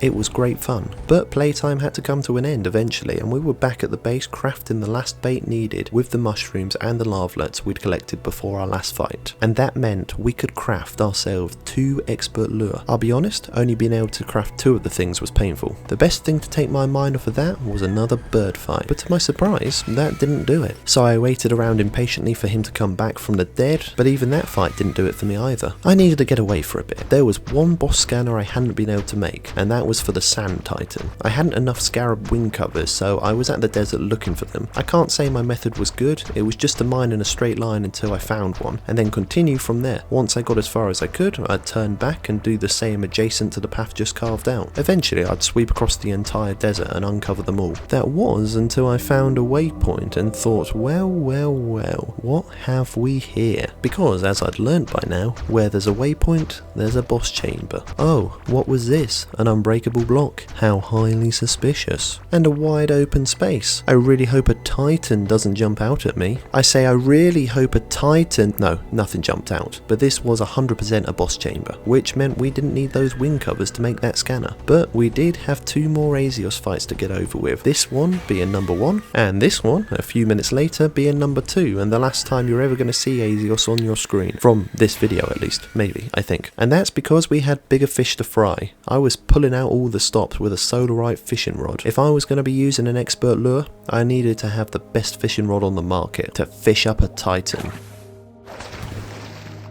The beast was known as Omeroth, and rightly so felt disrespectful about being dragged up from the deep by a guy in a tiny boat. The bastard blew mini tornadoes my way in an attempt to stop me from getting close to him, and it was a successful attempt because he was a dangerous bugger to be next to, and even if you dodged them, you had to be wary of their return path as the tornadoes turned and spun back towards their master. Not to mention they'd also suck you into them if you got too close. You might not be able to see it, but my fingers were behaving like a concert pianist's in order to avoid getting dragged into their swirling vortex of gale force winds. On top of that, the tentacles we'd come across earlier in the game that had tried to assault me belonged to this guy. Remember when I said I thought the tentacles had something to do with their boss? Well, yo-ho me hearties, look how it played out. They were annoying because unbeknownst to me, they'd break portions of my walkway when they emerged from the sea, slowly cutting off my area of movement, meaning avoiding the blundering bag of air's twister lollipops became a challenge slightly too high to climb. Still, I got him past the halfway mark before my body was ripped apart. At that point in time, I still hadn't yet realised the tentacles had been destroying my walkway, but instead had been doubting myself, thinking I'd somehow missed placing loads of blocks, which I knew in the back of my mind wasn't the case, but with a brain on the go slow at the time, I came to the only conclusion, and albeit usually correct conclusion, that I'd messed up. So I went into fight 2 feeling confident I'd have full access to the entire arena and would bring home the win, not realising the same thing was going to happen as the last fight. And it did, but this time my searing blue eyes witnessed what was happening and apologised to my previous self for ever having doubted him. To compensate, I tried filling the gaps in with blocks, but the outcome of the fight was the same. Something needed to change. However, I had to take a quick time out to get the ingredients for another expert lure to fish the beast up, including mushroom picking once again. Last time I'd stupidly put the remainder of my supply into a cooking pot, but maybe it was all meant to be because it led me to the scene of a crime. The blatant vandalism that had destroyed a portion of my home. Missing walls, I knew it had to have been one of those giant mushrooms. Innocent before being proven guilty? Not at all. This had been an ongoing repeated offence. It was the final straw in providing the motivation needed to upgrade the entirety of the south wall. Then, as a tester, led a giant mushroom to the new walls to see if they'd hold up against a head smash. They did. Bait crafted, I made another 11 expert lure. You would have thought I'd learned to chill out after all those Azios fights because we both know I was going to use them all. At this point, it was kind of personal. However, the approach was going to be different. This time, we were going to be out on the open water too. If it worked in Jaws, it would work here. Though, in order to make the best use of the boat, I'd have to remove my tried and tested walkway around the arena, which took a lot longer to take out than it did to put in. Had a little test drive of the new water before I waged war against the Titan of the Deep, and oh boy, let me tell you that the boat made a huge difference. It wasn't even the same fight, night and day, with the amount of manoeuvrability I now possessed on the open water, to evade and strike. The tentacles, that before had been a challenge to stay out of the way of, or quickly kill before they took half of my walkway with them, were now nothing more than a slight inconvenience. When things got hectic, i.e. I took a tornado to the face, I chilled in another section of the arena arena and focused on killing squid arms while my health recovered, because I still didn't use healing potions. As far as I was concerned, nothing that good homemade cooking wouldn't fix. Once Omarov's health was low enough he got mad, his attacks were slightly quicker and more tentacles would pop out of the water, but for the most part nothing boat busting.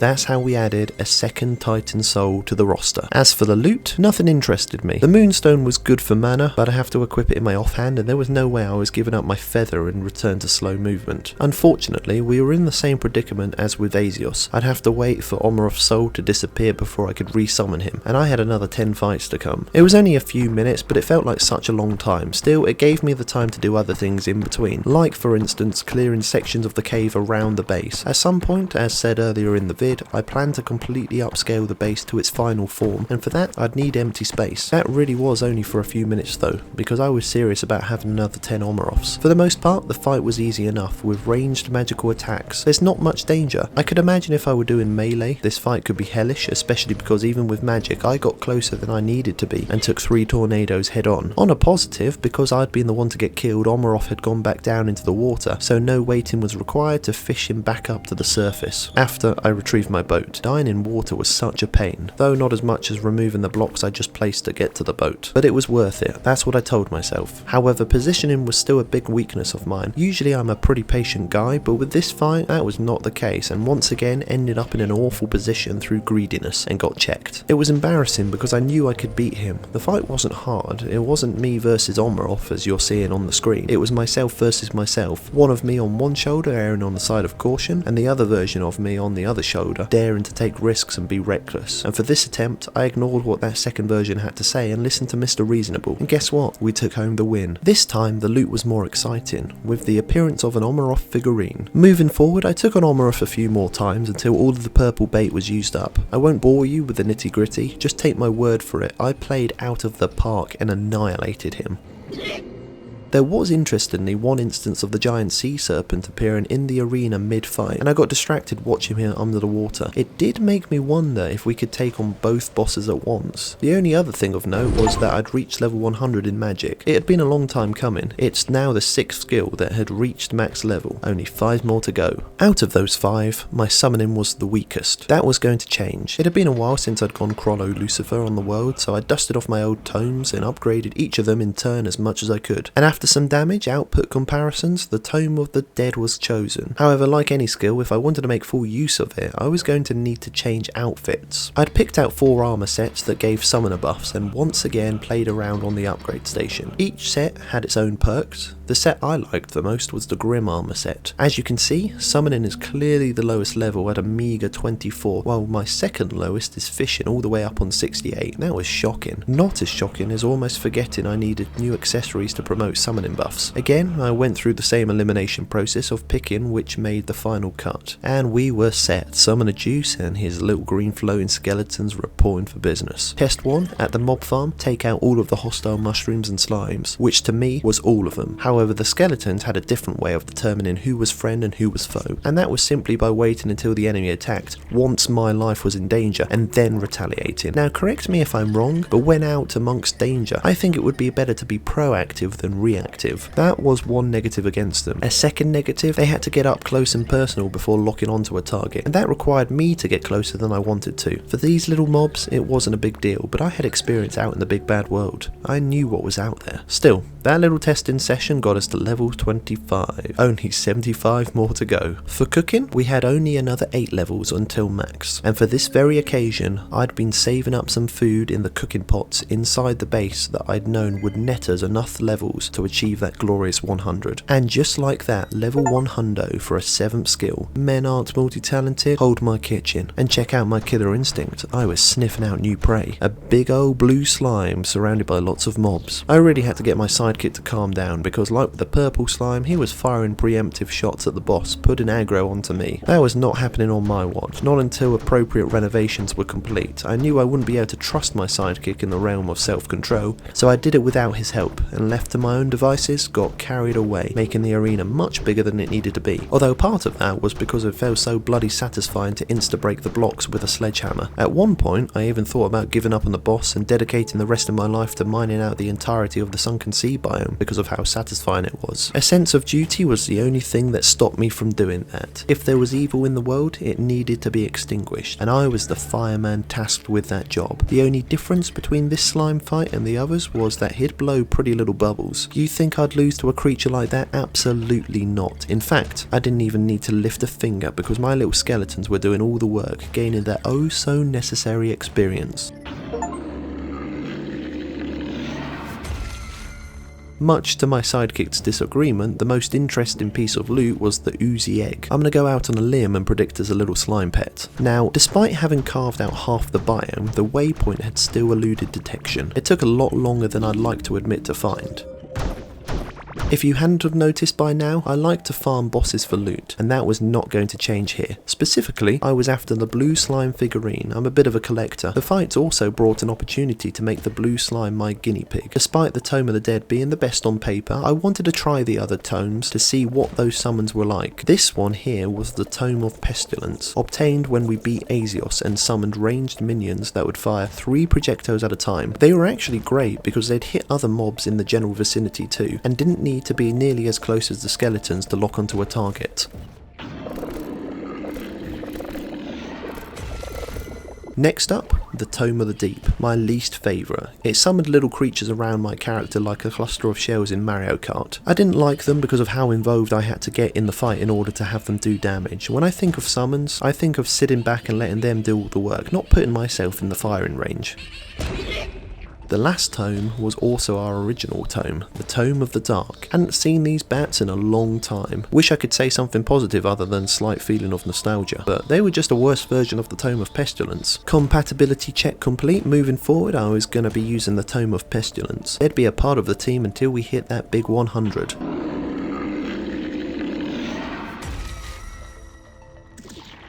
I took on the blue slime a few more times, and because of the size of the arena, I discovered a pretty foolproof strategy of getting far enough away that he'd never bounce all the way over to me, but instead turn back out of homesickness for his little symbol on the floor, while me and the boys got in a shit ton of free hits. It was obvious a greater challenge was needed. Not only for me, but for the boys. They were now sitting at a tidy level 47. That greater challenge came in the form of Ra-Akar, if that's how you say its name, the Sand Titan, summoning the beast via a thumper like a sandworm on Arrakis. I'll be straight up, out of the 3 titans I'd faced so far, including Ra-Akar was the hardest. He had circular earth shockwave attacks I'd overreact to and run around way more than the simple sidestep that was needed. He'd also burrow himself partially underground and speed around like a bouncing DVD logo, shoot white homing triangles that would speed after me, and most annoyingly summon several bomb scarabs at a time to chase me down. It was a dangerous combination that needed wits to survive. For fight 2, I was still getting a feel for the boss. I hadn't figured out the best place to stand was directly in front of him, as my summons would take out the white triangles and me and the fox would provide the big firepower.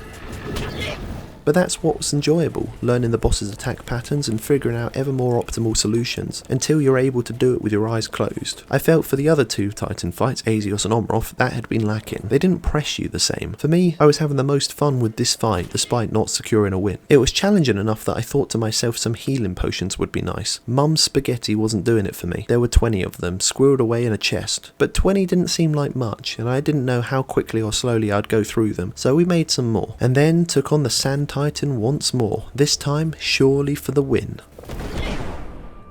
At this point, I hadn't figured out it was my summons destroying the white triangle projectiles, not me, so I'd been rationalising the arcane staff obtained from Malagaz fired much more rapid projectiles, so in my mind, those white triangles were going to be a thing of the past. The realisation came during the next fight when my projectiles passed straight through them. However, on a plus, I'd learnt to stand directly in front of Racecar, so my summons ended up taking out the triangles anyway. It was once the bomb scarabs came along that things got sticky, because they actively forced me out of my spot and diverted my focus enough that I got hit by a different attack. For fight number 6, we called upon the Sun Caller staff from Azios. I hadn't been able to get used to it because of the inconvenient rebound effect of the attacks. Here, in this wide open chamber, however, I felt the bouncing projectiles were unlikely to catch me in their crossfire, and instead, maybe work to my benefit. The fight went a lot smoother. I won't say it was all down to Sun Caller, because I was also staying a lot calmer and not overreacting to his attacks. For instance, the earth shockwaves, I'd learnt to simply sidestep if I wasn't being hounded by a horde of bomb beetles. The triangles were manageable if I got my summons in front of them in time, and if not, just had to continuously dash until they evaporated. In the end, I didn't have to rely on a single health potion.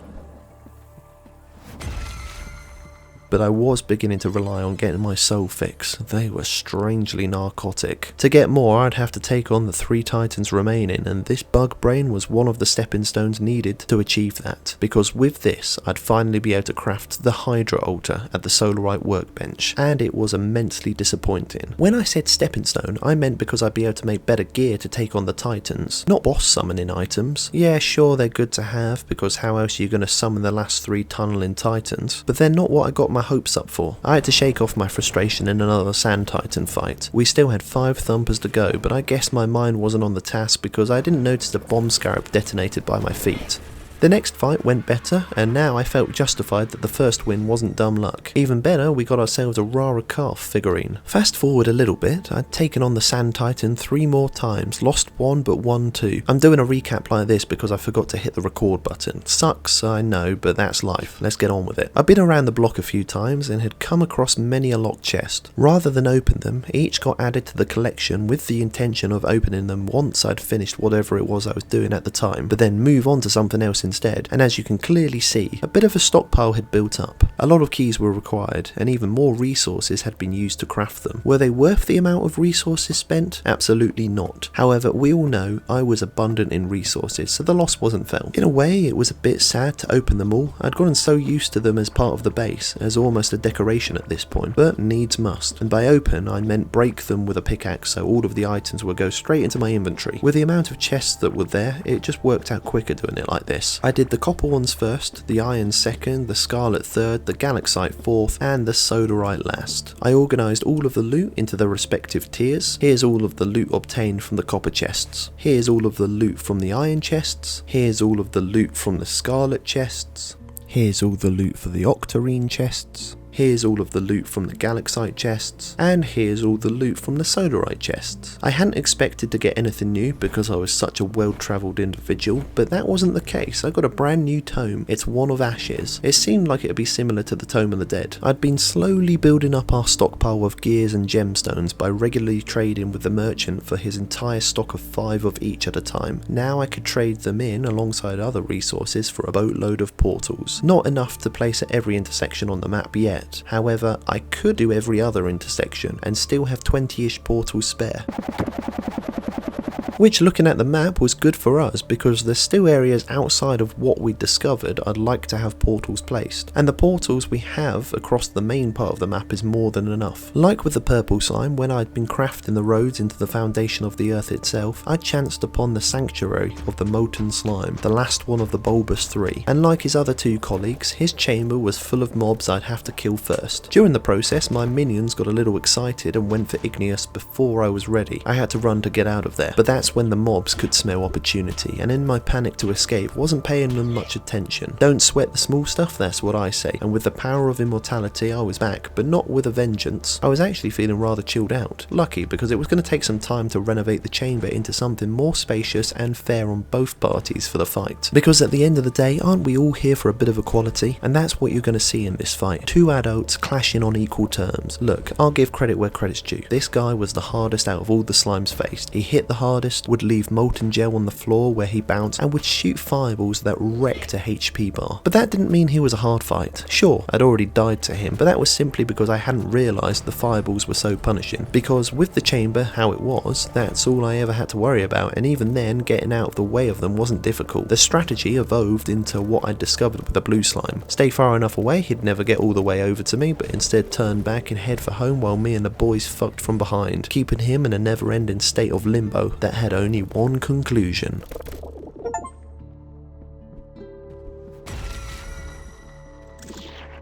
A brand new chest, and my favourite of the slime chests. The undeniable highlight from the loot was the cipher parchment, a recipe for some sort of ancient weapon using the ancient pickaxe I'd found in the shrine all that time ago. I remember saying I bet it was important. As for the amount of other resources needed in the recipe, that was petty change. The concerning part was that an ancient forge was required. I didn't know what that was. A quick read up told me the ancient forge wasn't something that could be crafted, but rather something that was to be found randomly within the molten quarry biome. And if anything, finding the oracle card Endurance was as good an omen needed to convince me to search for the forge. And so the search begun. I'd been hoping it was in the part of the biome directly surrounding Igneous's lair, Igneous's grave, because that would make sense to me if I were designing the game. You know, make it nice and easy for the player, but nice and easy doesn't seem to be something the devs had in mind, and with a map the size of Narnia, it was going to be painful, not helped either by the mobs that did everything in their power to prevent exploration. It's like they hated me or something just because I wasn't on fire. It took some time, but eventually I found the ancient forge. There was even a little Easter egg chest acting as a hint for what would be needed in the recipe, minus the ancient pick. But like I said before, for me, the cost wasn't noticed.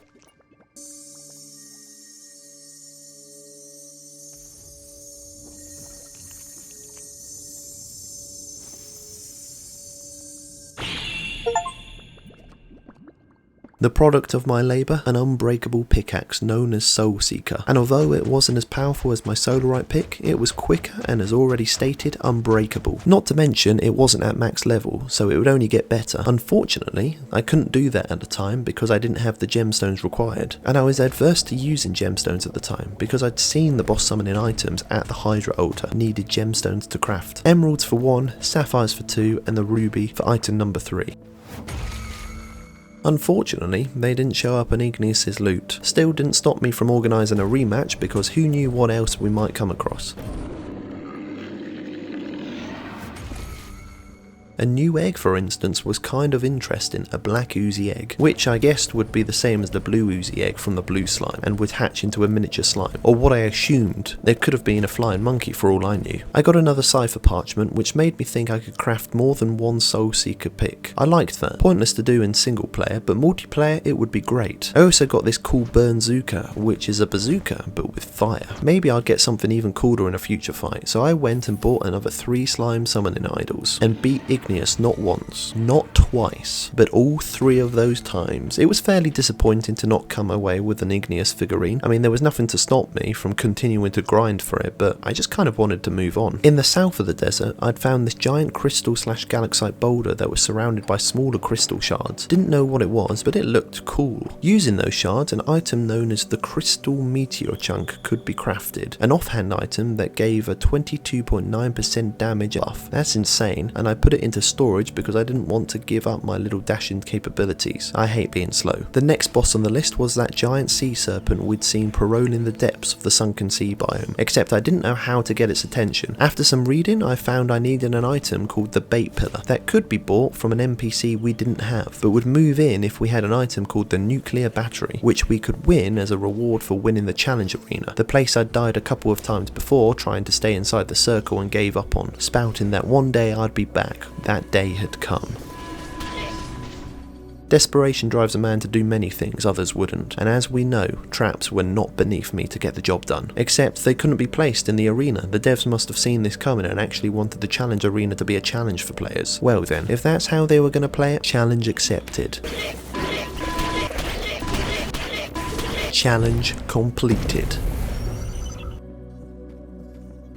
And rightfully so, the highly sought after nuclear battery was mine. But I couldn't just place it down and expect the NPC to appear. That would be barbaric, robbing a gentleman of his dignity. No, I prepared a room exactly the same as the others. The final touch, the nuclear battery itself. The NPC that appeared hadn't been what I'd expected. This geezer looked like he'd been summoned from the remnants of Chernobyl itself. It mattered not where he'd come from. All that mattered was the fact that he'd sell the bait pillar to me. Not cheaply, may I say, with it being close to 3,000 credits. However, I was gonna pull the ace from my sleeve, picking up both some of the golden crops I'd grown, plus cooked meals from the cooking pots, selling them for a huge profit. I told you one day those crops would make me rich, well here's the proof. Purchasing all 5 of the bait pillars didn't even put a dent in my pocket, not a dent. And so, after having bid my new friend for life farewell, because he thought what I was about to attempt was nothing short of a funeral service, I was out on the open water monster hunting. The Atlantean worm was the beast's name, and it didn't take long to find. Seemed to help having an icon on the map. The creature was still just as huge as it had been when I'd first laid eyes on the thing, dwarfing both me and my speed dinghy. Although despite its massive bulk, it still managed to give me the slip, being able to dive underneath the actual terrain gave it a huge advantage. But there was one thing I had that it didn't: a massive tracking device. The chase was on. I could have had Bradley Walsh on my shoulder for all I knew the way I was hunting my prey. I'd never used the bait pillar before, obviously, so I didn't realise there could be quite a bit of distance between the bait pillar and the beast. At the time, I thought I had to place it directly next to it for it to work, which had meant the fight location wasn't the best because I'd been desperate to get it placed before he swam under the rocks again, but it was too late to do anything about it now. Somehow it looked even bigger at the surface. Funny that, how it looked bigger the closer it was. The aim was to hit its weak areas on its back or neck or body or whatever body part it was to be anatomically correct. When I saw that, I thought to myself, no biggie, get it done and we'll be going home a hero and not in a casket. But then the plan took a bit of a turn when he split himself in half, with now 2 of them coming after me. It was like a game of Snake. The smaller of the 2 even started firing electrical shockwaves my way. Still, it had been going well, but being too close to the shoreline cost me, and a bloody tentacle stone thrower killed me.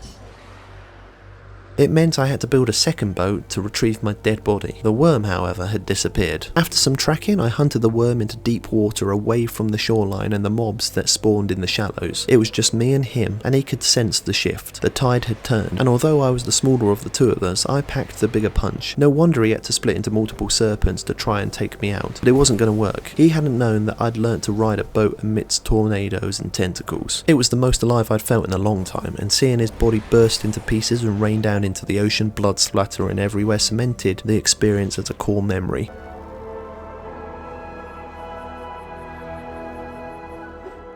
I even feasted on its heart as a spoil of battle, a one-time perma health buff of 100. Eager for another fight, I got another bait pillar set up. I'd read up that the worm respawns after it's been defeated at a random point along its usual swimming path, except disappointingly, it no longer showed up on the map, so I had to craft another scanner to find out where the thing was.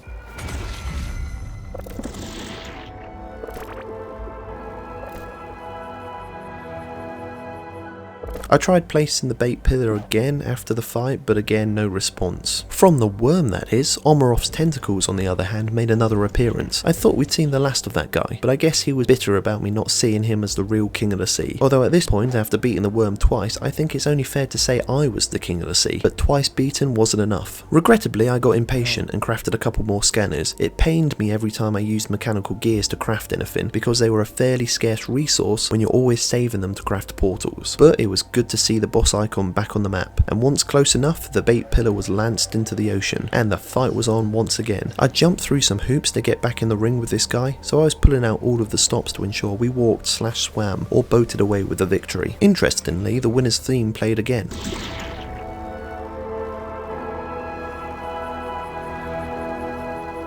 I should have brought that A game to the next fight, because it didn't go too well. The worm sort of just rocked up on me and laid down an insta-kill. For the next fight, I tried a bit of trickery, breaking the pillar before he consumed it in an attempt to get a free fight, but it didn't work. Still, despite the cost, we won the fight, and believe it or not, laid down the lore for the fight after with another sublime win. However, for the next 3 fights, I could not get my mojo back and lost all 3 of them. It was not a good look on my personal record. The only way to clean it up? End on a win. I'd spend all of my money on bait pillars if that's what it took to secure that last win. I knew it would never take that many, but the resolve was there. In fact, it didn't take any more fights, because this was to be the last one of my scale-whopping performance.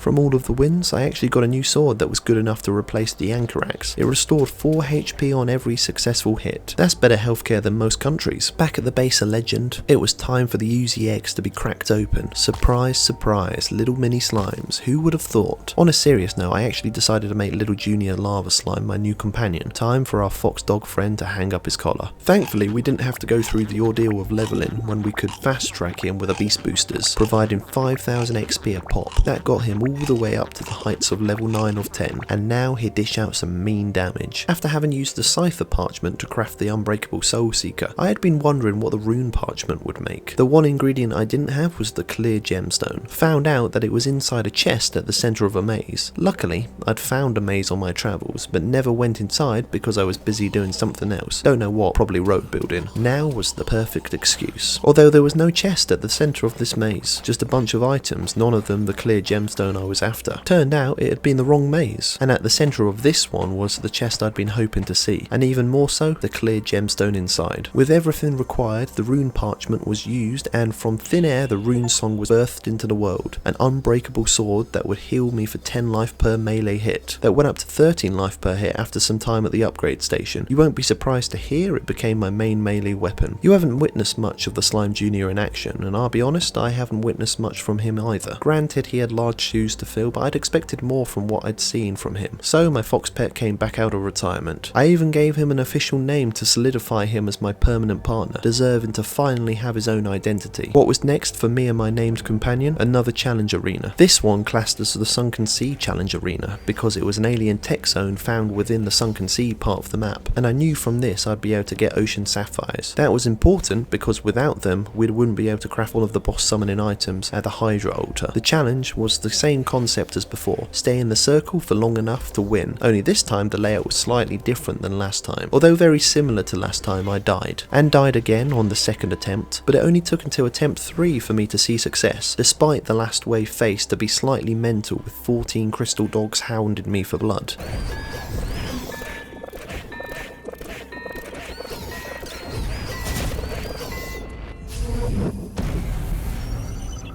After the fight, I discovered that the spawning panels could be picked up. They were called materializers. The discovery almost made me forget about the main reason why I'd gone. And yes, I did go over to the first challenge arena to take the materializers from over there too. The trip had been successful and meant we could craft the wind organ of wilderness. It sounded nice. I could understand why a Titan might find it incentivizing.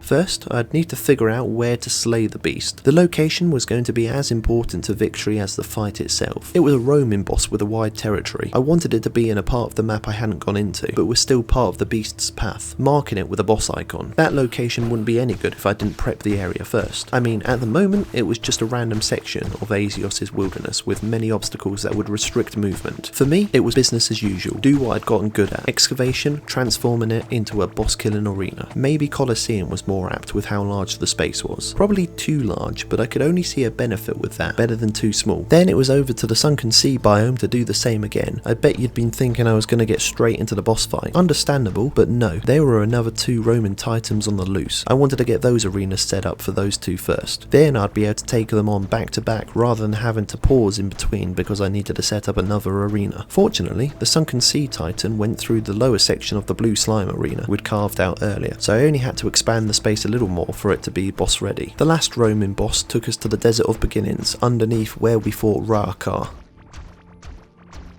With all the boss pits ready, I placed the Organ of Wilderness back at the first one, to no reaction. Checking the map, he was way off in the opposite direction, unaware I was vibing to his beat he probably hadn't heard in eons. Once he'd done what he'd needed to do north, got that organ placed for a second time to a quite clear reaction. Obviously he recognised the piece, but I'd be the one showing him how to dance. My moves were formidable. Sure, he had a fucking cool laser beam that singed my feet and a spectacular AoE attack that hurt even more than any toe I'd ever stubbed, but his grass snake summon sucked. Sidekick was so much cooler, and we both knew it. I didn't even feel sorry for him. He's supposed to be some sort of powerful ancient titan, and his summon was a little cuddly leafy snake. As far as the fight went, the end result spoke for itself.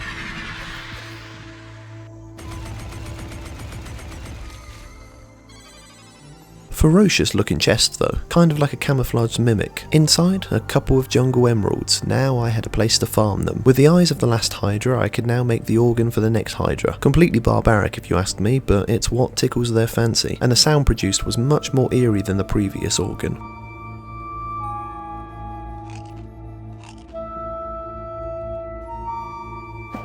Again, I had to wait for the Titan to get closer to get the reaction I was looking for. This time it not only looked to be an ice Hydra, but the Hydra just passed too. I'd killed one head, now I had to deal with this. What they'd said about the mythological creature was true. Seeing double didn't deter me, it didn't motivate me either, I just kind of felt the same, but now there was more going on. I tried to hit the more faded looking one of the two, but my attacks passed straight through, so I knew it was a fake, and all of my focus could shift onto the other. Most of their attacks were the same, the only difference was they'd sometimes spawn in an ice turret that would non-stop fire ice chunks around the arena. That was the most annoying thing to deal with, although there was one part where I dropped the ball slightly and took an aura blast. If I hadn't have been the beast I was, I would have been waking up back at the base, but that didn't happen, and the mistake wasn't made again.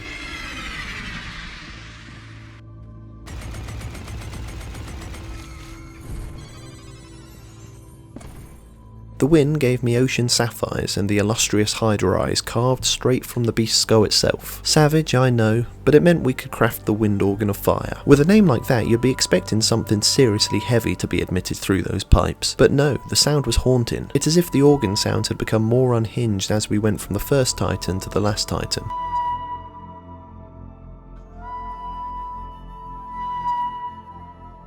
All that was left was to see the beast with my own two eyes. From what I could gather, there'd never been a survivor that had laid their gaze upon the last Hydra and lived to tell the tale, and I had no intention of following said trend. But I had to give credit, it was a top tier entrance, almost ran home, and I bet he'd wished I had the way I ended up playing. It helped that I'd already faced two Hydras, so this was really nothing new. The only new challenge was obviously the third head to deal with, though I will say, and maybe I'm on my own for this, but it did feel as though their laser beams didn't last as long. I have no idea if this is the case, it just felt like it. Whatever the case, it didn't take away from me feeling like such a badass running around the three of them while their beams of destruction followed my every movement. It was a fun fight, but not a massive challenge, I think probably because of the enormous space I'd carved out. If the fight had been somewhere enclosed, I can imagine this being a very different sort of encounter.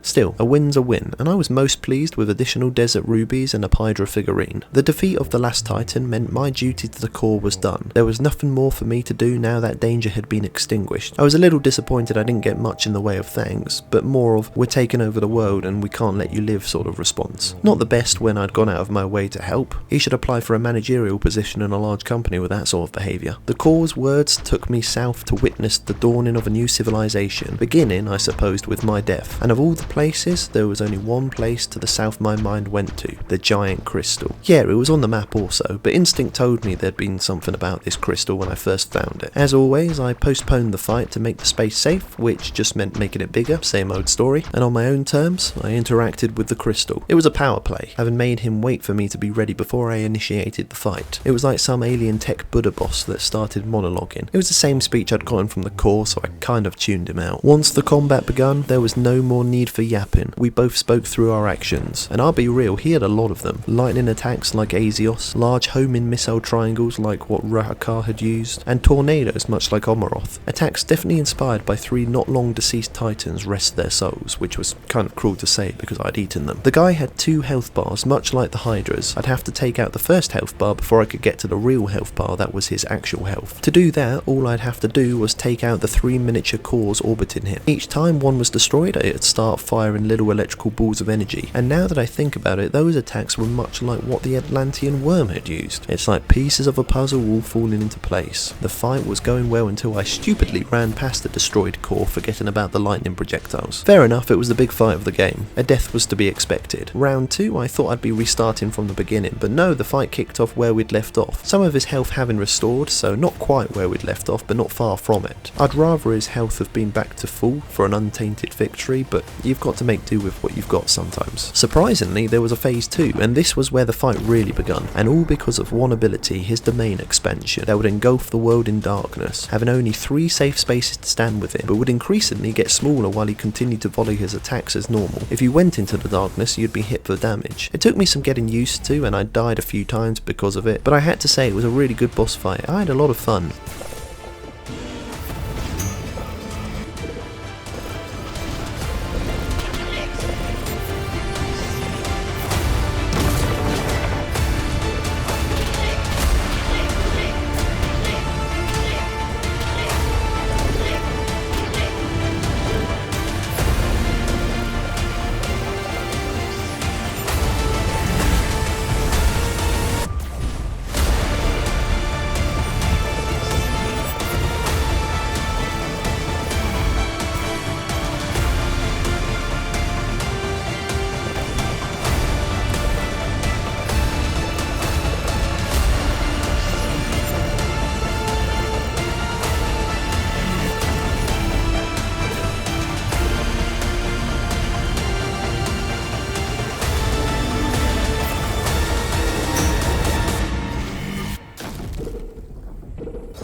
Can you believe it? The guy loved the sound of his own voice so much that even as he died, he couldn't help but give a little speech. No one clapped for him.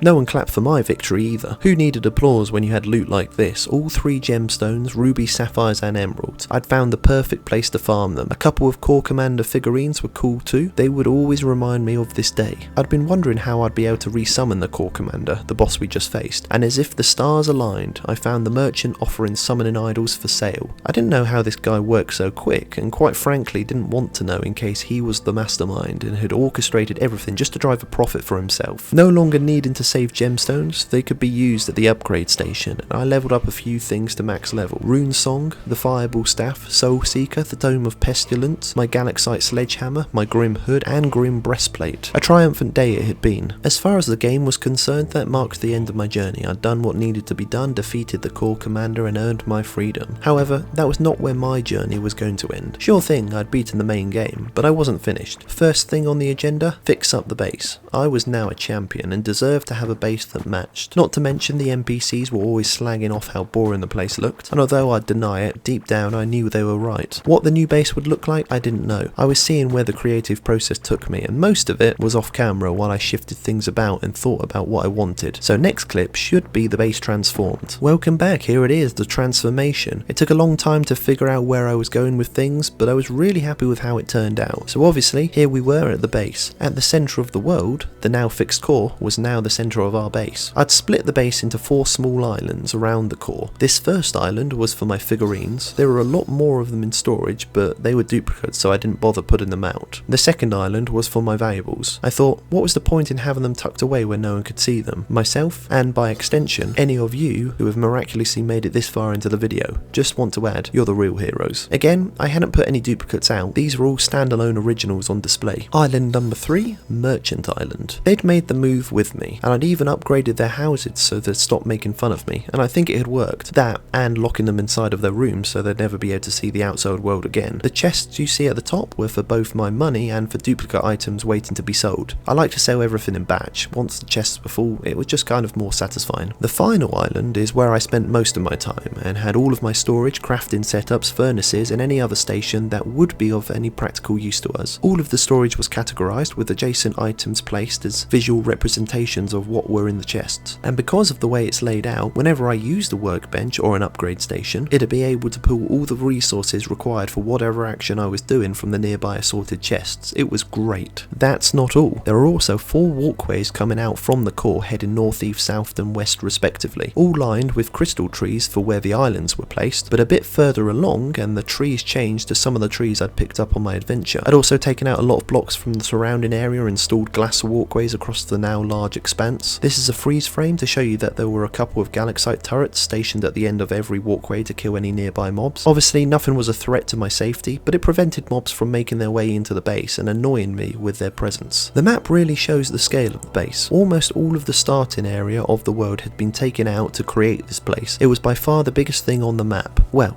apart from my massive I hadn't been able to get rid of Glurch's symbol, and in a way it was good for it to have stayed. It's a representation of how far we'd come in the game, from first finding the giant slime and pretending I hadn't seen him to avoid confrontation, to now having transformed the earth itself, and his home he'd once dominated reduced to nothing more than a relic of the past. I'm talking as if the game was over. It wasn't, and I needed 4 portals from storage, and then heading out further than our road reached in all 4 directions until I got to the passage. For the next challenge, it was important we had portals placed at the edge of the passage, because if I died there, it's another 200 plus blocks further out than our furthest portals. Was I expecting to die? No, but it was best to plan for such an occasion. On a side note, on the way, cutting through a sea temple, after having killed a couple of mages, one of them dropped a nice staff. Upgraded the thing to max level. It didn't do as much base damage as a fireball staff, however it gave a 36.6% magic buff that more than made up for it. It came with me to the passage. We were to face the boss of that biome, and coincidentally I ran into the thing straight away, but not not wanted to take it on just yet hid. First, I wanted to explore the biome a bit and uncover more of the map, so that when I did fight that giant, I'd be able to at least see where to go on the map so I wouldn't get stuck on the terrain and get crushed to death, because that was the biggest danger for that fight. The mobs in the passage were by far the most dangerous and feral of the game, but like with anything, once you'd got adjusted to their movements, they were manageable. But that wasn't to say I didn't have to keep my wits about me. They'd still pack a heck of a punch if I took a hit, and once they smelt blood, they'd all come. I came across some sort of alien being, kind of reminded me of the hologram guy we had back at the base, but no, it was actually the elite level crafting station known as the Rift statue I'd been hoping to find earlier in the game for us to be able to put the Pandorium ore to use. But sod's law, just as I switched over to my mining gear to take it because of the higher mining damage needed, mobs appeared. The problem was that I hadn't a dash item in my offhand for this character slot, and little in the way of mana buffs, so evading was a problem and magic control was limited. Once I had the breathing room to swap back over to my combat slot, it was a different story. Once the coast was clear, I took the Rift statue for myself, went back to the base to add it to my crafting island. Its position was temporary until I decided a better place to put it. Space was fairly tight, but I was able to make a magical staff known as the Chaos Staff. Upgraded the staff to maximum level to have a better look at it. The interesting thing about the weapon was that its attacks were randomized. Asset or gimmick, that was yet to be decided. And what better place to decide than a boss fight, where my magic wielding abilities would be pushed to their limit. That wasn't really the reason for the Pydra rematch. It was actually over a legendary item known as Stormbringer that could also be crafted using the Rift statue. However, I needed something known as the Obliteration Ray, and after some reading, found that I had an 18 to 19% chance of acquiring the item through beating Pydra. But I got myself killed instead, so that was that plan down the drain. I did go back in the hope the Titan was still rampaging about on the surface, but it was gone. However, the sound effects for the fight still continued.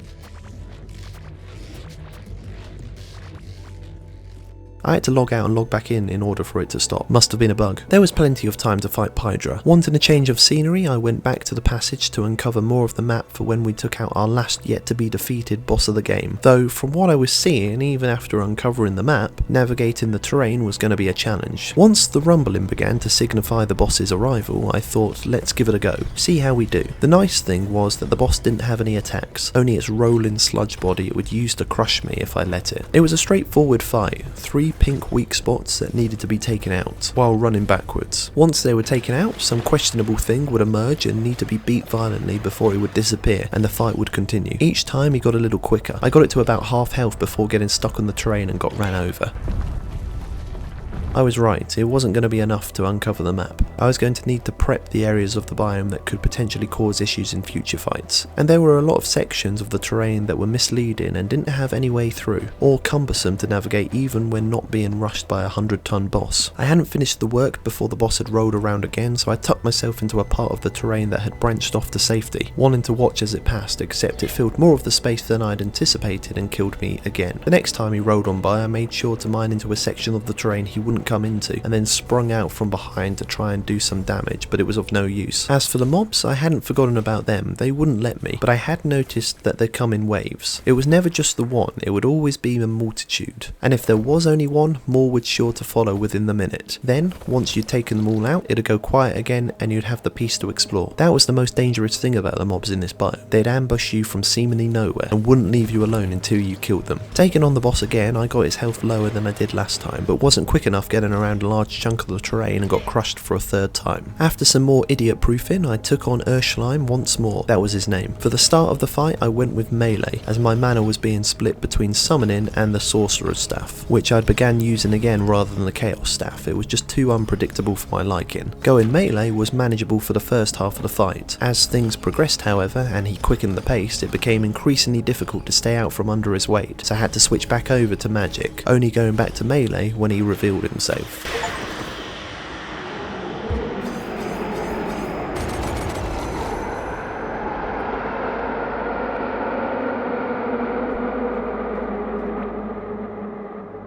For winning, we got the giant mitochondrion. Like the Atlantean worm heart, it would grant a one-time 100 HP permanent health buff. Tasted delicious, the powerhouse of the kitchen. On one of my many travels, I'd found and explored a temple in the desert that had 3 unique chests that could only be opened with 3 different specialised items. Of course, yours truly, being a well-travelled individual, had all 3, so I unlocked all 3 of them, one after the other, for some rare loot. Inside each had been a piece of a special set of armour, the God-sent armour set. I felt like a golden phoenix wearing wearing it. It went into my third character loadout slot rather than the farmer's gear I rarely needed anymore. Despite the new armour, my mind couldn't help but wander back to Stormbringer. I needed that obliteration ray. The Hydra was more than happy to oblige a rematch after its last win. For me, the pressure was on. I'd used the last Ice Hydra eyes in creating the wind organ of fire, meaning if I lost here or didn't get the obliteration ray, would have to go back and resummon the Ice Hydra for more eyes before we could continue with the Fire Hydra.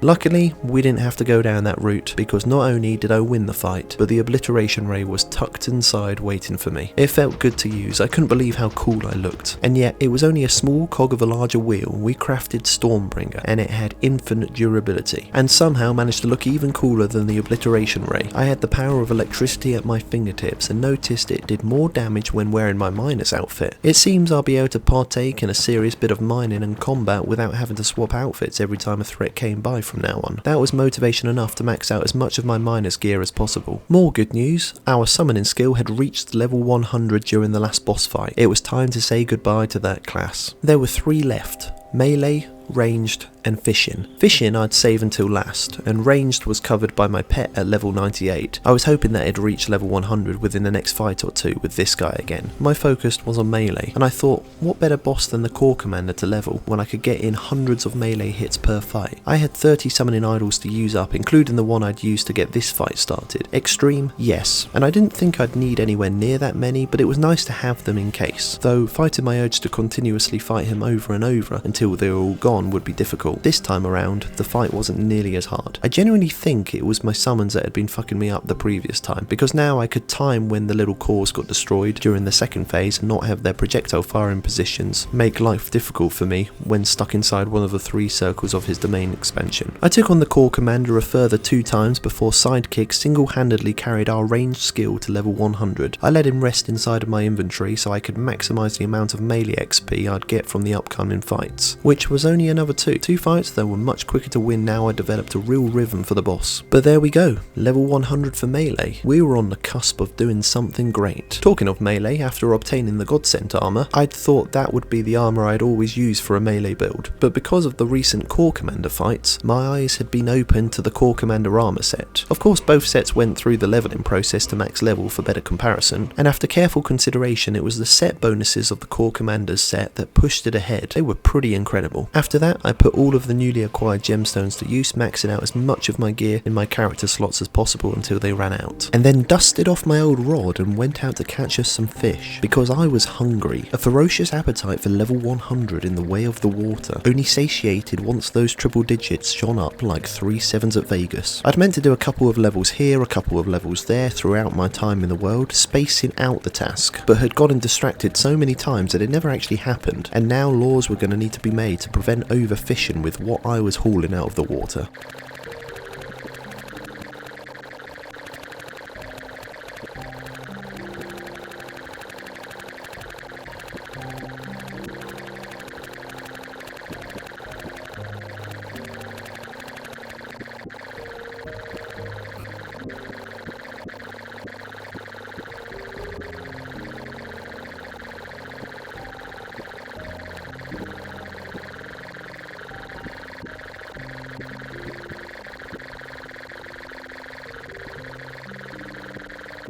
And yes, I did capitalise on unregulated waters with the reaching of level 100 in fishing. Amidst half the ocean floor I'd fished up was the Starlight Nautilus that would grant a 100 perma-max health buff. Out of curiosity and to bring things about full circle, I challenged Glurch to a rematch, and it took longer to summon him than it did to kill. The only annoying part was that he'd destroyed part of my glass walkway.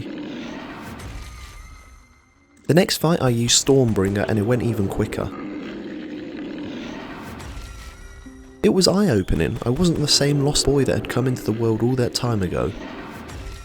While I was there, I used the Crown Summoning Idol to summon the Terraria boss King Slime. Again, it was over before it had begun, and I'd expected as much. I'd only really taken him on so that I could say I'd beaten him.